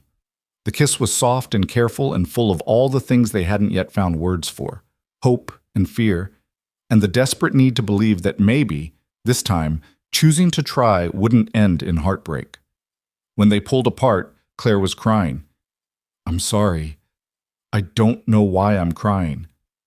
Because it matters, Nate said, wiping her tears with his thumb. Because you're letting yourself feel again, and that's terrifying and beautiful and exactly right. What are we doing, Nate? I don't know. Building something, maybe? Taking a chance. Refusing to let other people's failures define what's possible for us. He paused. Is that okay? Are we okay? We're better than okay, Claire said. We're exactly what we need. They spent the rest of the evening talking about Emma's suspension and the custody battle, about Claire's upcoming meeting with her mother and Nate's financial worries. They talked about their fears and their hopes, about what they wanted and what they were afraid to want. And somewhere in the talking, they both realized that they'd found something rare. Someone who understood not just the pain but the pattern, who'd been hurt in similar ways and had learned the same protective responses. When Claire finally left, well past midnight, Nate stood in his doorway and watched her walk to her car. She turned back before getting in, and they looked at each other across the distance. Two people who'd been broken and were choosing, against all evidence and experience, to try again. The next morning, Nate woke to Emma crawling into his bed, her lips still swollen, but her spirits improved. "Daddy, can Claire come over again today? She said she'd help me with my space project." "She has to work, sweetheart, but maybe this weekend." "Okay." Emma was quiet for a moment. "Daddy, do you like Claire?" "I do, very much. Is that okay with you?" Emma considered this with the seriousness of someone making an important decision. "I like her too. She's nice. And she listens when I talk about space, not like Mommy's boyfriend who always checks his phone." "Brian checks his phone when you're talking to him?" "All the time. But it's okay because Mommy says he's very busy and important." Emma snuggled closer. "You're important too, Daddy. You're the most important person to me." Nate held his daughter close, breathing in the scent of her strawberry shampoo, and felt the weight of everything he stood to lose. But he also felt the strength that came from knowing what he was fighting for, not just custody or time or legal rights, but this. These quiet morning moments, these conversations, this love that was unconditional and fierce and worth any battle. "You're the most important person to me too, Em. Always." That afternoon, while Emma was absorbed in her space project, Nate's phone rang. Patricia Chen. "Mr. Cole, I wanted to update you. Sarah's lawyer filed a response to our motion. They're arguing that the move to Denver is in Emma's best interest. Better schools, more resources, a two-parent household. They're also suggesting that your work schedule and financial situation make it difficult for you to provide adequate care." Nate's blood ran cold. "My work schedule is normal. I'm there for Emma every day. I've never missed a school event or a doctor's appointment." "I know, and we'll document all of that. But I need to warn you, they're going to make this about stability and resources. They're going to try to paint you as well-meaning but limited. We need to counter that narrative." "How?" "By showing that what Emma needs most isn't money or opportunities, it's her father. I'll need you to gather documentation, school records showing your involvement, letters from teachers, neighbors, anyone who can speak to your relationship with Emma and your capabilities as a parent. Can you do that?" "Yes, whatever it takes." After he hung up, Nate sat staring at his phone, the magnitude of the fight ahead settling over him like a weight. He needed letters. He needed proof. He needed to convince a judge that being present mattered more than being wealthy, that showing up mattered more than providing luxuries. He texted Claire. "Need advice on building a custody case. You said you'd help with strategy. Still offering?" Her response was immediate. "Absolutely. Come to my office tomorrow. We'll build you something unassailable." That night, after Emma was asleep, Nate sat at his dining table, surrounded by photos and report cards and Emma's artwork. He started making a list of everyone who could speak to his character, his involvement, his love for his daughter, teachers, neighbors, other parents from Emma's class, his boss, his co-workers, his therapist. His phone buzzed. "Claire, how are you holding up?" "Honestly, I'm terrified. What if it's not enough? What if loving her completely isn't sufficient to keep her?" Then we make sure the court sees what sufficient actually means. They need to see you the way Emma sees you, as everything. How do I show them that? You let me help. Trust me to do what I do best, take complicated information and make it impossible to ignore. We're going to build you a case that shows exactly who you are and why that matters more than anything Brian can offer. Nate stared at the message, at this woman who barely knew him offering to fight his battle like it was her own. "Why are you doing this?" "Because Emma needs her father. Because you deserve to win. Because someone showed up for me when I needed it, and I'm returning the favor." A pause, then, "And because I care about you. More than is probably wise after 3 days, but there it is. I care about you too. More than I thought possible this quickly. Then let me help you. Let me be part of this fight." "Okay. Thank you, Claire. Don't thank me yet. Wait until we win." Nate set his phone down and looked at the pile of evidence surrounding him. Proof of his love, his presence, his commitment.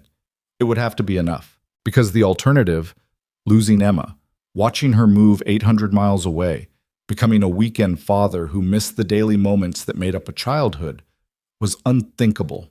He picked up a photo of Emma on her last birthday, covered in chocolate cake and laughing at something he'd said, and he made himself a promise. He would fight. He would use every resource, accept every offered help, build the strongest case possible. And if he lost anyway, it wouldn't be because he hadn't tried hard enough or loved her enough or fought hard enough. It would just mean the system was broken, not him. But he wasn't going to lose. He couldn't afford to. Emma was worth everything, his savings, his pride, his carefully guarded heart. She was worth opening himself up to Claire and accepting help and believing that maybe, just maybe, the universe owed him one win after 3 years of losses. Outside his window, Seattle was settling into night, lights twinkling across the city like earthbound stars. Somewhere out there, Claire was probably still working, probably thinking about custody strategies and how to help him win. Somewhere out there, Sarah was planning her move to Denver, convinced she was doing what was best. And somewhere in the bedroom down the hall, Emma was sleeping peacefully, trusting that her father would keep her safe. Nate wouldn't let her down. Whatever it took, however hard the fight, he would show the court what really mattered. Not money or houses or opportunities, but presence and love and the quiet daily choice to show up for the people who needed you. He opened his laptop and started typing, beginning the hardest letter he'd ever written. A statement to the court explaining why Emma belonged with him, why their life together was exactly what she needed, why being her father was the most important thing he'd ever done or would ever do. And as he wrote, he felt something shift inside him. Not hope exactly, not yet, but determination, resolve, the bone-deep certainty that he was fighting for something that mattered more than his own comfort or pride or fear of losing.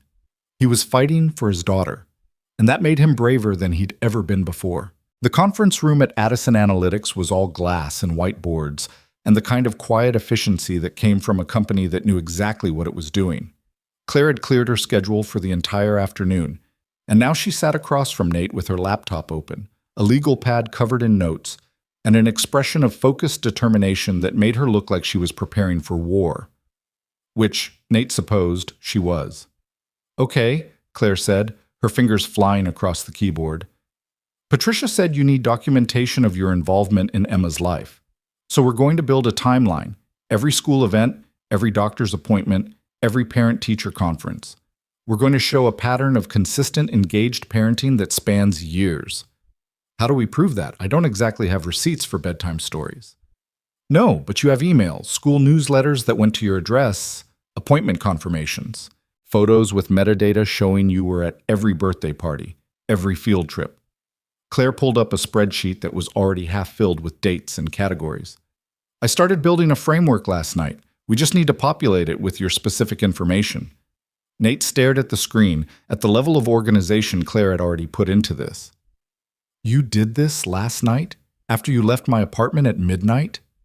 "I couldn't sleep. My brain needed something to do, and helping you felt more productive than lying awake worrying about whether I'm too old to be doing this." "Doing what?" Claire looked up from her laptop, vulnerability flickering across her face. "Falling for someone. Opening myself up to caring about people who might leave. Being someone's—" She stopped, shaking her head. "Never mind. We're here to work on your case." "Claire." Nate reached across the table and took her hand. "What were you going to say?" "Being someone's person," she finished quietly. "Being important to someone beyond what I can do for them professionally. I'm terrified I'm getting this wrong, that I'm moving too fast, that I'm setting myself up for the same heartbreak all over again." "You're not getting it wrong," Nate said. "And you're not too old or too anything. You're exactly right."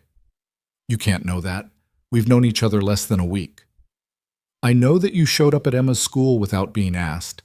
I know that you spent last night building a legal strategy instead of sleeping. I know that my daughter asked for you when she was scared and you didn't hesitate. That tells me everything I need to know about who you are." Claire's eyes were bright with unshed tears. "What if I'm not enough? What if you need someone who can give you things I can't? Someone younger, someone who can—" She stopped, her voice breaking. "Someone who can what? Have children?" Nate said it gently but firmly. "Claire, I have a daughter. I don't need more children. I need someone who sees Emma as a person worth knowing, not an obstacle to work around. I need someone who makes me feel like I'm not fighting alone anymore. That's you. You're already more than enough." Marcus said I wasn't. He said that not being able to have children made me incomplete. Then Marcus was an idiot who didn't deserve you. Nate squeezed her hand. You're complete exactly as you are, and Emma adores you. That matters more to me than anything. Claire wiped at her eyes, then took a shaky breath. Okay. Okay. But if we're doing this, really doing this, you need to know something about me. What's that? When I care about something, I go all in. I don't do halfway. So if we're building this case, we're building it to win. And if we're building something between us, I'm not going to be casual about it. I'm going to care too much and probably scare you with how intense I can be.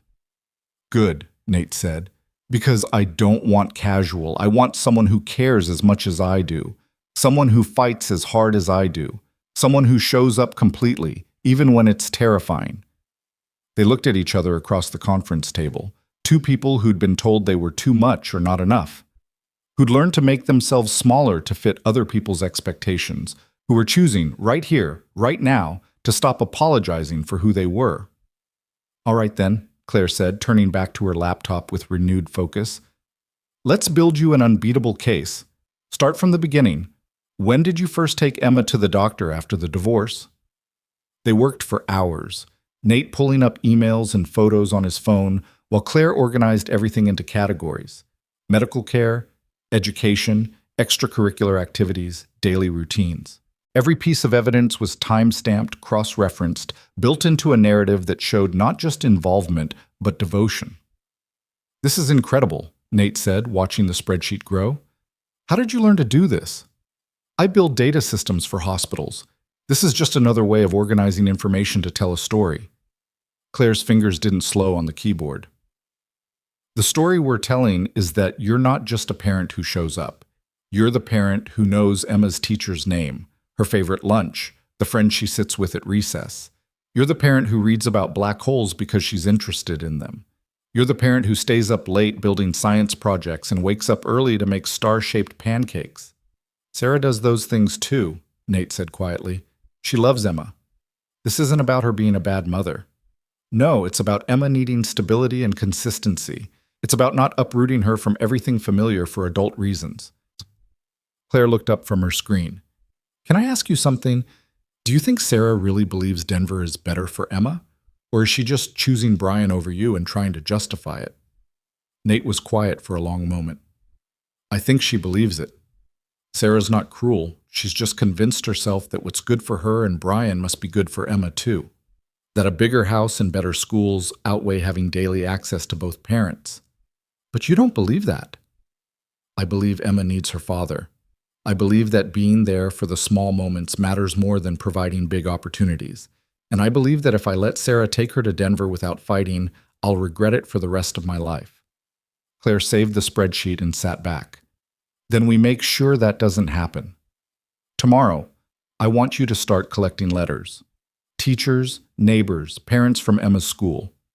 Anyone who can speak to your relationship with her and your capabilities as a father. I don't even know what to ask for. You ask them to be honest. Tell them what's happening and that you need their help. The people who know you will show up. I promise. Nate's phone buzzed. Emma's school again. His heart sank as he answered. This is Nate Cole. Mr. Cole, this is Mrs. Patterson, Emma's teacher. I heard about the suspension and I wanted to reach out. Is Emma okay? She's doing better, thank you. I'm sorry about the incident. It's completely out of character for her. I know it is. That's actually why I'm calling. Emma is one of my best students, kind, thoughtful, always following the rules. For her to lash out like that, something must have really upset her. I want you to know that I'm here if you need anything. A letter of support, a character reference, whatever would help. Nate felt his throat tighten. How did you know I might need that? Emma mentioned that her mother might be moving away. I put two and two together. Mrs. Dutt. Patterson's voice was gentle.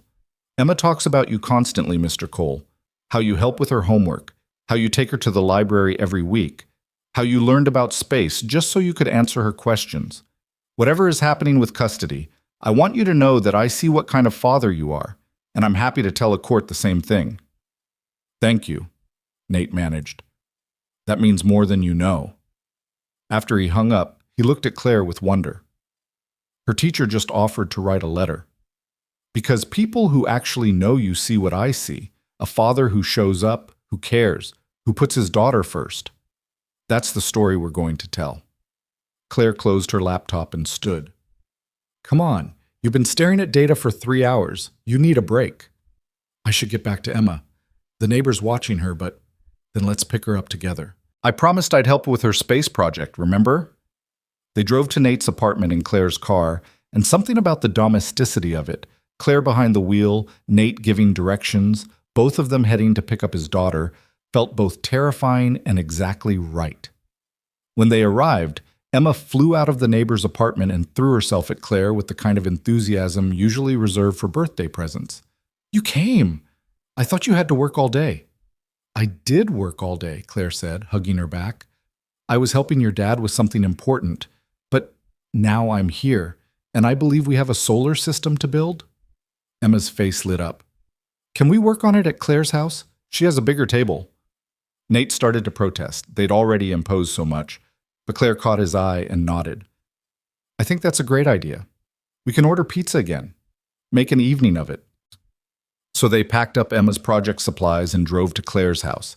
And somewhere along the way, this stopped feeling like dating or even friendship and started feeling like something bigger, like family, like home. Claire's dining table became a workshop covered in styrofoam balls and paint and string as Emma explained her vision for a scale model of the solar system. Nate helped measure distances while Claire looked up facts on her laptop, and together they built something that was part science project, part family activity, part promise of what could be. Jupiter needs to be way bigger than Earth, Emma explained seriously. It's huge, like you could fit over 1,000 Earths inside it. That's incredible, Claire said. No wonder you love it so much. Brian says I should focus on Mars instead because it's more realistic for future colonization. Emma's voice was carefully neutral, but Nate heard the hurt underneath. Brian's not wrong about Mars being important, Claire said carefully, but there's nothing wrong with being excited about Jupiter. You're allowed to love whatever captures your imagination. That's the best part of science. You get to explore what fascinates you. That's what Daddy says, too. Your daddy's very smart. While Emma was absorbed in painting Saturn's rings, Nate helped Claire in the kitchen. They moved around each other with surprising ease, Claire chopping vegetables while Nate stirred sauce, both of them stealing glances at Emma through the doorway. She's incredible, Claire said softly. You've done an amazing job with her. Most of that is just her. She came into the world curious and kind. I just try not to mess it up. You're doing more than not messing it up. You're giving her space to be exactly who she is. That's the greatest gift a parent can give. Nate set down the spoon and turned to face her. Come on. Can I ask you something? And you can say no, but I need to know. Of course. If this goes to court, if it gets ugly, are you going to stay? Or is this going to be too much, too complicated, too messy for someone who's got her life together? Claire met his eyes steadily. I'm staying, however ugly it gets, however long it takes. I'm not going anywhere. How can you promise that? You don't know what it's going to be like. No, but I know what it's like to walk away from something hard and regret it. I know what it's like to choose safety over possibility and end up alone anyway. I'm done making those choices, Nate. I'm choosing to stay. I'm choosing you, both of you. Nate crossed the distance between them and kissed her, slow and deep and full of gratitude and wonder. When they pulled apart, Emma was standing in the doorway, watching them with a small smile. Are you guys boyfriend and girlfriend now? Nate and Claire looked at each other, then at Emma. Would that be okay with you? Nate asked carefully. Emma considered this seriously. I think so. Claire's nice and she makes you smile more. You've been sad a lot since Mommy left. I like it when you're not sad. Come here, Em. Nate held out his arms and Emma came over for a hug. You know that whatever happens with Claire, or with Mommy and Brian, or with anything else, you're the most important person in my life, right? Nothing changes that. I know, Daddy. Emma pulled back and looked up at Claire. But I like Claire being here too. Is that okay? That's more than okay, Claire said, her voice thick with emotion. I like being here with both of you. They ate dinner together at the table covered in planet models and paint supplies, Emma chattering about her project and how she was going to present it to her class when her suspension was over. After dinner, while Emma was in the bathroom washing paint off her hands, Nate's phone rang. Sarah. He almost didn't answer, but Claire nodded encouragement. Hello? Nate, we need to talk. My lawyer says you filed a motion to prevent the move. Is that true? Yes, I'm not letting you take Emma to Denver without a fight. Why are you doing this? We could have worked something out. More time in the summer, holidays, video calls. Because Emma needs her father, Sarah, not video calls, not summer visits. She needs me here, every day, the way I've been here every day since you left. This is about you being bitter that I moved on, that I found someone who can give me the life I deserve. Nate felt Claire's hand on his shoulder, grounding him. This has nothing to do with you and Brian. This is about Emma's stability and her right to have both parents actively in her life. You made your choice when you left. You don't get to make this one. The court's going to see that Brian can provide better opportunities. The court's going to see that I've been Emma's primary caregiver in every way that matters. They're going to see who takes her to school, who helps with homework, who stays home when she's sick. And they're going to see that you're willing to disrupt all of that for your boyfriend's job. He's my fiancé. We're getting married in the spring. Congratulations. That doesn't change anything. Sarah was quiet for a moment. When she spoke again, her voice was tight. I never thought you'd do this. I thought you'd be reasonable. I am being reasonable. I'm being a father. Maybe you should try being a mother and put Emma's needs before your own for once. He hung up, his hands shaking. Emma was standing in the doorway again, her expression worried. Was that Mommy? Are you fighting about me? Nate pulled her close. We're not fighting about you, sweetheart. We're trying to figure out what's best for you. That's different. I don't want to move to Denver, Emma said in a small voice. I like my school and my friends and my room. And I don't want to leave you. I know, baby, and I'm doing everything I can to make sure you don't have to. Claire knelt down to Emma's level. Hey, sweetheart, this is really hard, and it's scary, and it's okay to have big feelings about it. But you need to know something. Your dad is fighting for you because he loves you so much. And whatever happens, you're going to be okay. How do you know? Because you have people who love you and will do anything to keep you safe and happy. That's the most important thing anyone can have. Emma looked between them, then nodded slowly. Can I finish my project? Working on space stuff makes me feel better. Absolutely, Claire said. While Emma returned to her solar system, Nate sank onto the couch, emotionally exhausted. Claire sat beside him, close enough that their thighs touched. That was brutal, she said quietly. That was just the beginning. It's going to get worse before it gets better. Nate rubbed his face. Maybe you should reconsider this whole thing. You didn't sign up for custody battles and angry ex-wives. I signed up for you, Claire said firmly. All of you, including the messy parts. Stop trying to give me an out. I just don't want you to wake up one day and realize this is too much. Then let me decide what's too much. Claire took his hand. I'm a 46-year-old woman who runs a company with 240 employees. I handle complex problems every day. I think I can handle your ex-wife in a custody battle. It's different when it's personal, which is exactly why I want to help. Because it is personal. Because I care about you and Emma. Because for the first time in 8 years, I'm part of something that matters more than quarterly earnings and data systems. Nate looked at her, at this brilliant, accomplished woman who was choosing to wade into his mess without hesitation, and felt something click into place. I don't know how to do this, he admitted. How to let someone in. How to trust that they'll stay when things get hard. Me neither. But maybe we figure it out together. One day at a time, remember? One day at a time, Nate repeated. They sat together in comfortable silence, watching Emma work on her project, and Nate felt the weight he'd been carrying shift. Not gone, but distributed. Shared. And that made all the difference. Later that night, after Emma had fallen asleep on Claire's couch again, and Nate had carried her to his car, he and Claire stood in her doorway saying goodbye. Thank you, Nate said, for everything today. The case preparation, the help with Emma's project, just being here. Stop thanking me. This is what people do when they care about each other. I know, but Nate stopped, searching for the right words. I'm falling for you, Claire. Fast and hard and probably recklessly. And it terrifies me because I don't know if I can survive losing someone again. Then don't lose me, Claire said simply. Choose to trust that I'm staying. Choose to believe that this time it's different. How do you know it's different? Because we're different. We've both been broken, and we know what that feels like. We're not going to do that to each other. Claire reached up and touched his face gently. I'm falling for you too, Nate. For you and for Emma and for the life we could build together. And I'm choosing to believe that's worth the risk. Even though we've only known each other a week, especially because we've only known each other a week, and it already feels like coming home. That doesn't happen often. When it does, you don't let it go just because it's scary. Nate kissed her again, slower this time, memorizing the taste of her lips and the feel of her hands in his hair.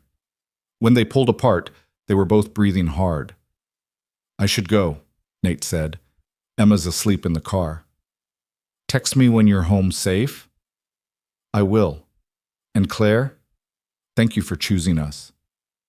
Thank you for letting me. Nate drove home through quiet streets, Emma sleeping in the back seat, his mind full of everything that had happened in one impossibly long day. A week ago, he'd been alone in a coffee shop, hiding from his own loneliness. Now he had Claire, brilliant, kind, fierce Claire, who was willing to fight his battles like they were her own. When he got Emma into bed, he sat on the edge of her mattress and watched her sleep. She looked so peaceful, so young, and he felt the familiar surge of protective love that made him capable of anything. He would fight Sarah. He would build an unbeatable case. He would do whatever it took to keep his daughter here, in the life they'd built together, and he wouldn't do it alone. He had Claire now, and Patricia, and Mrs. Patterson, and a whole network of people who saw what kind of father he was and were willing to stand up for him.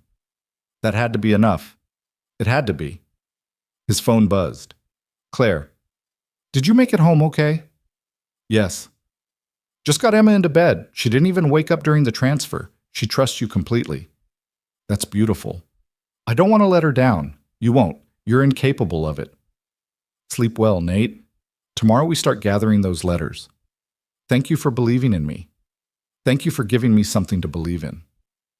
Nate set his phone down and sat in the darkness of Emma's room, listening to her breathe.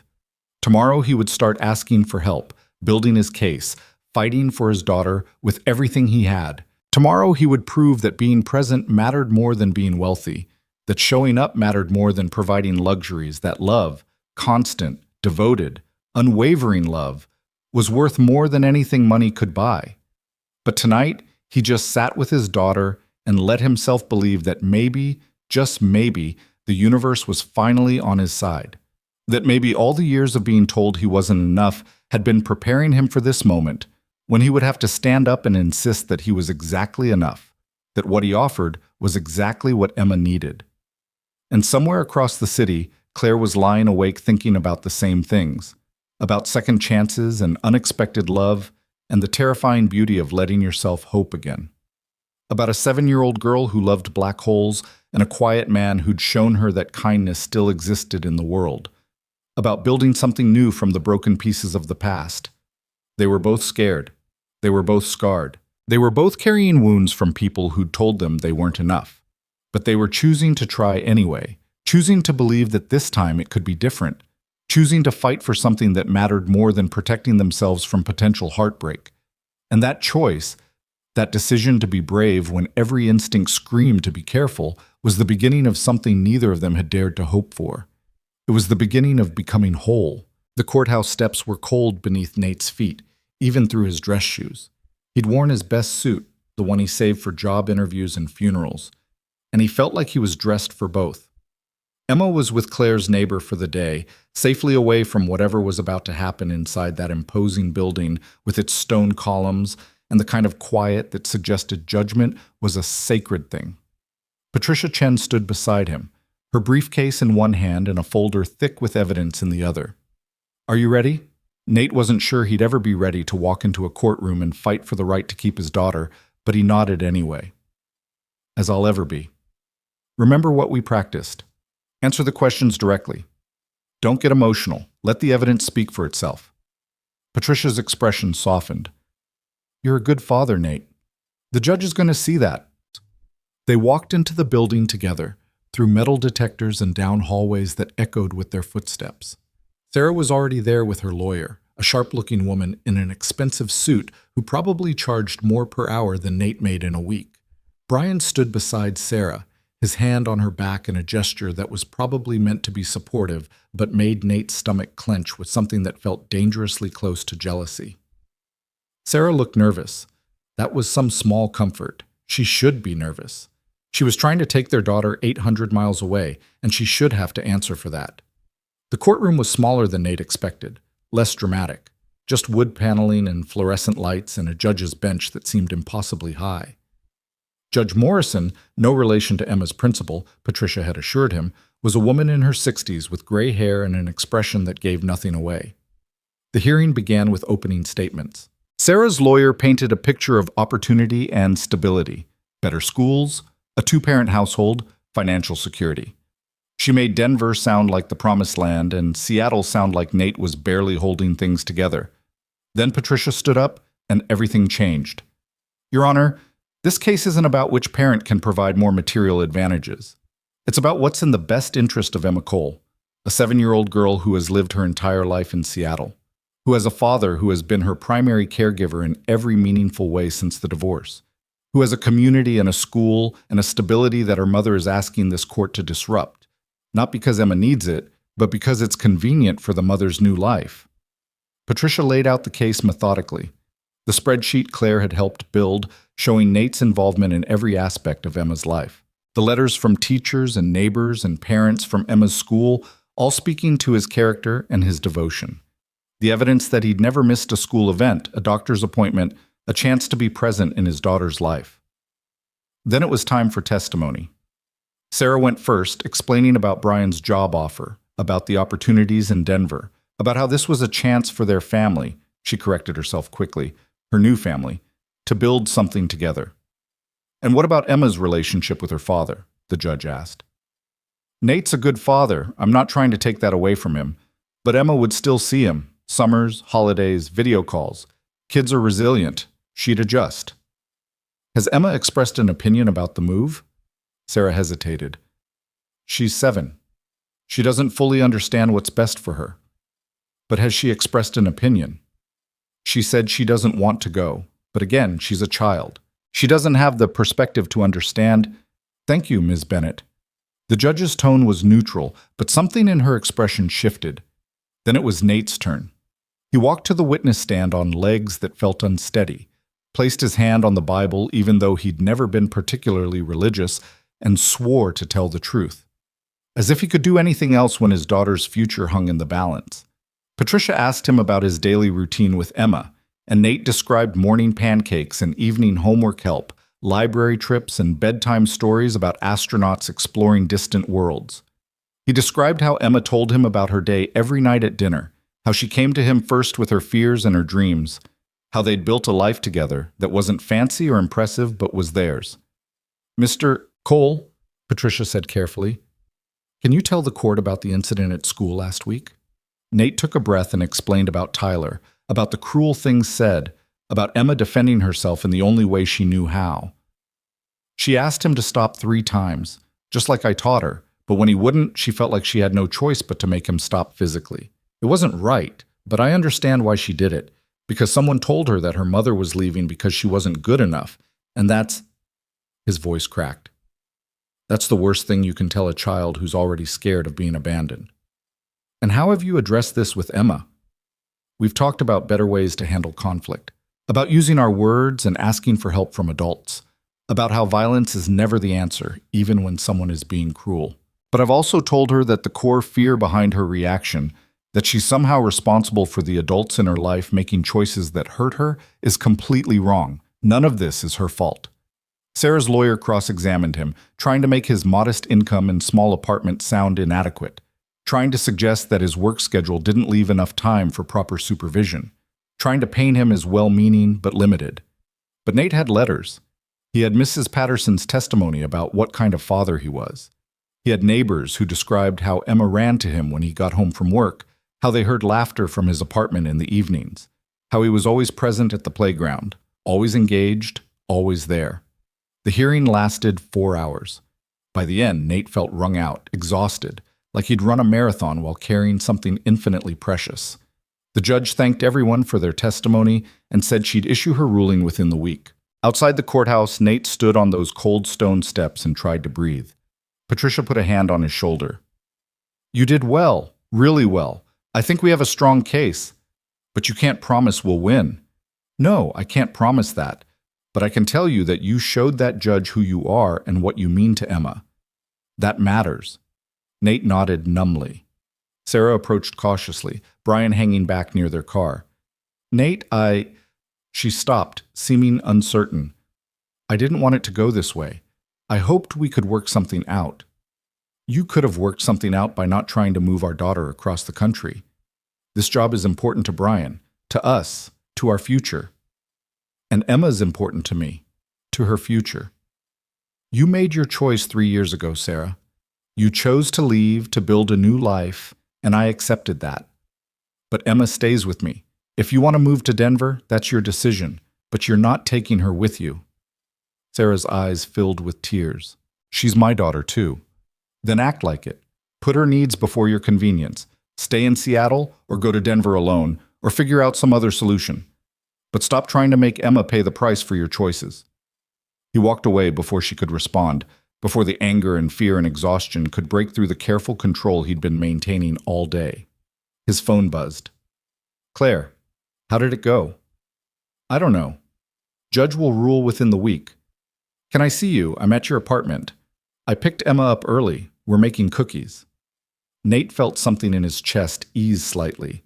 Of course, Claire was at his apartment, taking care of his daughter, making everything feel less impossible.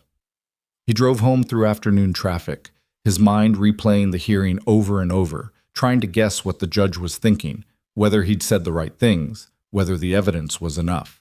When he opened his apartment door, the smell of chocolate chip cookies hit him first, followed immediately by Emma launching herself into his arms. "Daddy, how did it go? Do I have to move?" Nate held her tight, breathing in the scent of her strawberry shampoo and cookie dough. "I don't know yet, sweetheart.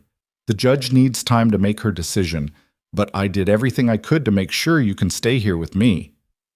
"Good, because I really don't want to go to Denver. No offense to Mommy and Brian, but this is my home." Claire appeared in the kitchen doorway, flour on her cheek and concern in her eyes. Nate met her gaze over Emma's head, and she gave him a small, encouraging smile. "Why don't you go finish decorating those cookies?" Claire suggested to Emma. "I bet your dad could use one of your special creations." Emma nodded seriously and ran back to the kitchen. Claire crossed to Nate and pulled him into a hug without asking if he needed one. He let himself sink into it, let himself be held, let himself stop being strong for just a moment. "It was awful," he said against her hair. "Sarah's lawyer made it sound like I'm barely scraping by, like Emma would be better off with them and their money and their opportunities. What if the judge agrees? Then we appeal, we keep fighting. But Nate, you're not barely scraping by. You're raising an incredible daughter in a home full of love. That's not nothing. What if it's not enough? It will be. It has to be." They stood there in his small living room, holding each other while Emma sang off-key in the kitchen about planets and cookies and everything that made 7-year-old life worth living. And Nate let himself believe just for a moment that Claire was right, that love and presence and showing up every single day had to matter more than money and square footage. The week that followed was the longest of Nate's life. He went to work, helped Emma with homework, made dinners and did laundry, and tried to pretend that his entire world wasn't hanging in the balance. Claire came over every evening, bringing groceries and helping with Emma's bedtime routine, and just being there in a way that made everything feel slightly less terrifying. On Thursday night, while Emma was asleep, Nate and Claire sat on his couch with glasses of wine. Neither of them was really drinking. "I keep thinking about what happens if I lose," Nate said quietly. "About what it means to be a weekend father, to miss the daily moments, to become the parent she sees occasionally instead of the one she comes home to every day." "You're not going to lose." "You can't know that." "No, but I can believe it. And I can believe that whatever happens, you're not facing it alone anymore."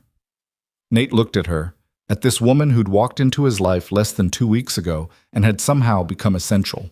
"I love you," he said, the words surprising him as much as they probably surprised her. I know it's too soon and probably crazy, but I love you. You and your spreadsheets and your fierce loyalty and the way you look at Emma like she's the most interesting person you've ever met. I love you. Claire's eyes filled with tears. I love you too. And you're right. It's too soon and probably crazy, but I don't care. I love the way you show up for people. I love the way you make pancakes shaped like stars and learn about black holes just to connect with your daughter. I love that you bought me a flower when you barely knew me because you wanted me to feel valued. I love you, Nate. They kissed like people who'd found something they didn't know they were looking for, like people who'd been told they were too old or too broken or too late and had decided to believe something different. When they pulled apart, they were both crying a little. What happens if the judge rules in Sarah's favor? Claire asked. Then I appeal, and I keep fighting, and I make sure Emma knows that I never stopped trying to keep her. And what happens with us? If you're spending all your time and money on appeals? Nate took her hand. We figure it out, one day at a time, together, if you still want to. I still want to. Whatever comes, I'm staying. Even if it's messy and complicated and expensive? Especially then, because that's when people need someone the most, when things are hard. And I'm done walking away from hard things because they're scary. They sat together in the quiet of his apartment, two people who'd been broken choosing to be brave, choosing to build something from the pieces they had left. And somewhere down the hall, Emma slept peacefully, dreaming of planets and possibilities, trusting that the adults in her life would figure things out. The call came on Friday afternoon. Nate was in a meeting when his phone buzzed with Patricia's number. He excused himself and stepped into the hallway, his heart pounding so hard he could hear it in his ears. Nate, Patricia said, and he couldn't read her tone. The judge issued her ruling. And?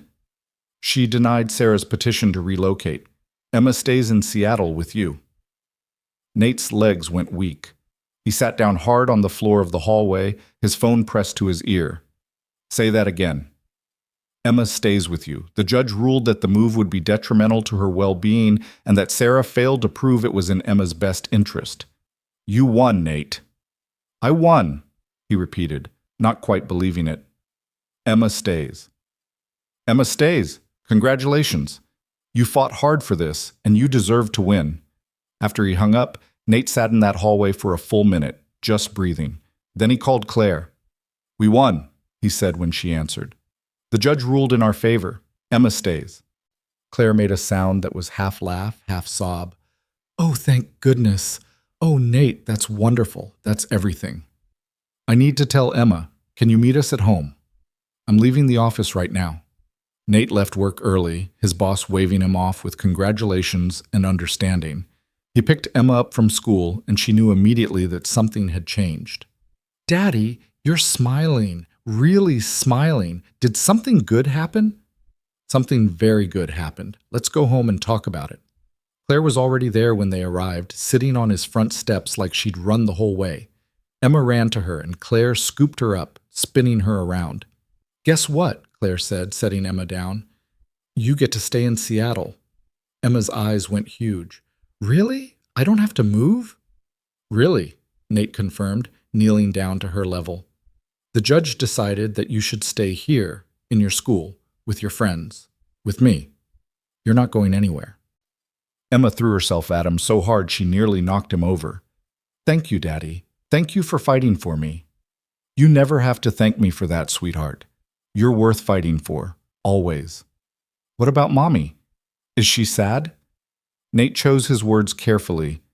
Mommy loves you very much, and she's probably sad that she can't take you to Denver with her. But that doesn't mean she doesn't love you. It just means that sometimes adults have to make hard choices, and this time the choice was that you needed to stay here. Can I still visit her, even if she moves? Of course. We'll work out a schedule, maybe some weekends, part of the summer. You'll still have your mom in your life, just differently than before. Emma nodded slowly, processing. Then she looked up at Claire. Are you staying too, or are you going to leave like Mommy? Claire crouched down beside Nate, taking Emma's small hands in hers. I'm staying. I'm not going anywhere. If it's okay with you and your dad, I'd like to be part of your lives for a very long time. Like a family? If you want that, yes. Like a family. Emma looked between them, her expression serious. I think I want that. But can we still have our special pancake mornings, Daddy? Just you and me? Absolutely, Nate said, his throat tight. Some things will stay exactly the same, like pancake mornings and library trips and bedtime stories. Those are ours. Okay then, Claire can stay. They ordered pizza to celebrate, and Emma talked nonstop about how relieved she was, how she'd been scared to say goodbye to her friends, how she wanted to tell Mrs. Patterson that she got to stay in her class. She fell asleep early, exhausted from the emotional roller coaster of the past few weeks. When she was safely tucked in bed, Nate and Claire sat on the couch, finally allowing themselves to feel the full weight of what had happened. I can't believe we won, Nate said. I was so sure the court would side with Sarah, that money and opportunities would matter more than anything else. But they didn't. Love mattered, presence mattered, you mattered. Claire leaned her head on his shoulder. Emma gets to keep her father, and you get to keep your daughter. That's everything. It is, and I get you too. Somehow, in the middle of the hardest fight of my life, I found you. We found each other, Claire corrected. Two people who thought they were too old, too broken, too late. Who decided to try anyway. Nate turned to face her, taking both her hands. I meant what I said the other night. I love you. And I know we're moving fast, and I know we still have things to figure out, but I want to figure them out with you. I want to build a life that includes you, if you want that too. I want that more than I've wanted anything in years. Claire's eyes were shining. But I need you to know something. I can't give you more children. If that's something you want in the future, stop, Nate said gently. I have Emma. I don't need more children. I need someone who loves her and sees her and wants to be part of her life. Someone who makes me feel like I'm exactly enough just as I am. That's you, Claire. You're exactly what we need. You're exactly what I need, too. You and Emma and this beautiful, messy, imperfect life you're building. I don't want perfect anymore. I just want real. They sat together in the quiet of Nate's apartment. Two people who'd survived heartbreak and loneliness and all the ways the world tried to convince them they weren't enough. They'd found each other in a coffee shop on Christmas night, and in less than 2 weeks, they'd built something that felt like forever. The next morning was Saturday, which meant pancakes. Emma woke early and padded into the kitchen to find both Nate and Claire already there. I thought pancakes were just for Daddy and me, Emma said, but she was smiling. They are, Nate confirmed. But I thought maybe Claire could make us eggs to go with them, if that's okay? Emma considered this seriously. Okay, but the pancakes have to be stars. That's the rule. Stars it is, Nate said, pulling out the special cookie cutters they used. They made breakfast together, the three of them moving around the small kitchen with surprising coordination. Emma told them about her plans for her space project presentation, now that she could actually give it. Claire listened with genuine interest, asking questions that made Emma light up with the joy of sharing something she loved. After breakfast, while Emma was getting dressed, Nate's phone rang. Sarah. Nate, we need to talk about the ruling. Okay. I'm not moving to Denver. Brian and I talked, and we decided that being near Emma is more important than the job opportunity. He's going to look for something here in Seattle. Nate felt something in his chest ease, relief mixed with gratitude. That's good, Sarah, really good. Emma needs both of us. I know, and I'm sorry it took a court ruling for me to see that. I got caught up in the idea of this perfect new life, and I forgot to think about what Emma actually needed. Sarah's voice was thick with emotion. Thank you for fighting for her, for not letting me make a terrible mistake. She's worth fighting for. We both know that. She is. And Nate, I hear you're seeing someone. The woman who was at the courthouse with you? Claire. Yes. It's serious. Emma likes her? Emma loves her, and so do I. Sarah was quiet for a moment. I'm happy for you, really. You deserve someone who sees what I couldn't, that you're more than enough exactly as you are. After they hung up, Nate stood in his kitchen feeling like something had finally shifted into place. Sarah wasn't moving. Emma got to keep both parents. He had Claire. The impossible weight he'd been carrying for weeks was finally lifting.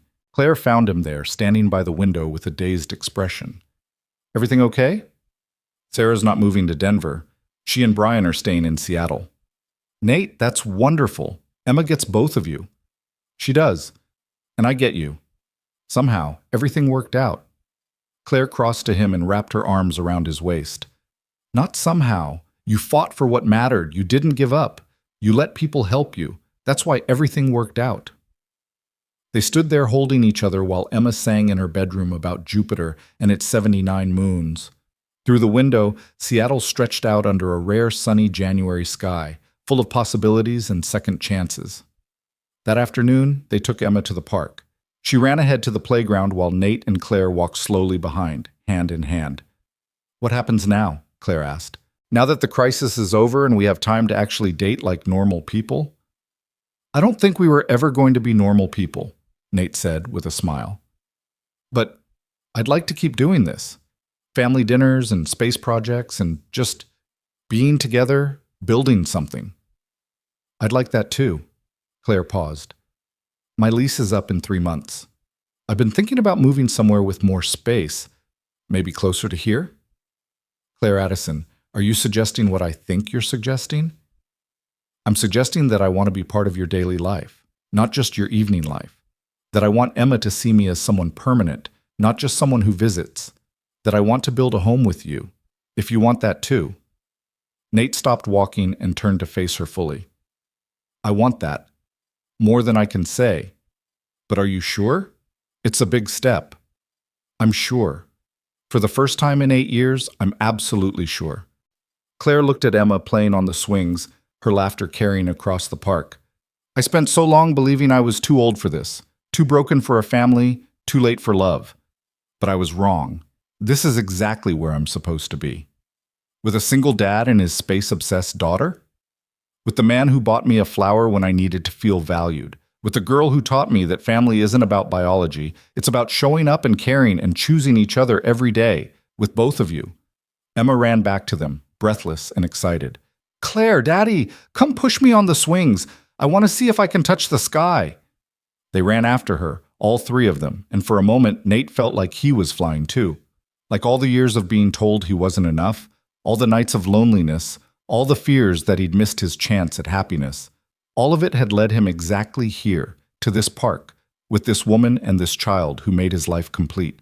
As they pushed Emma higher and higher, her delighted shrieks filling the air, Nate caught Claire's eye and saw his own joy reflected back at him. They'd both been so certain they were too old, too broken, too late. They'd both survived marriages that ended because they weren't what someone else needed them to be. But here, now, they were exactly right. Not despite their ages or their pasts or their scars, but because of them. Because they'd learned what mattered. Because they knew how to fight for the people they loved. Because they understood that showing up every day, being present and kind and willing to try, was worth more than any perfect fairy tale. That evening, after they'd worn Emma out at the park, and come home for dinner, after Emma had fallen asleep with her head on Claire's lap while they watched a documentary about the Hubble telescope, Nate carried his daughter to bed. Claire followed, and they stood together in Emma's doorway, watching her sleep. Thank you, Nate whispered, for choosing us, for staying, for fighting beside me. Thank you for letting me, Claire whispered back, for seeing me as more than my age or my past, for making me feel like I'm exactly enough. You are exactly enough. You always were. They stood there a moment longer, then retreated to the living room. Claire needed to go home. She had an early meeting tomorrow, but neither of them moved toward the door. I don't want to leave, Claire admitted. These past 2 weeks, being here with you and Emma, it's felt more like home than anywhere I've lived in 8 years. Then don't leave. Stay. Not forever, not yet, but tonight. Stay tonight. So she did. She stayed and they talked until late about plans for the future, about Emma's next science project, about where they might look for a place with more space.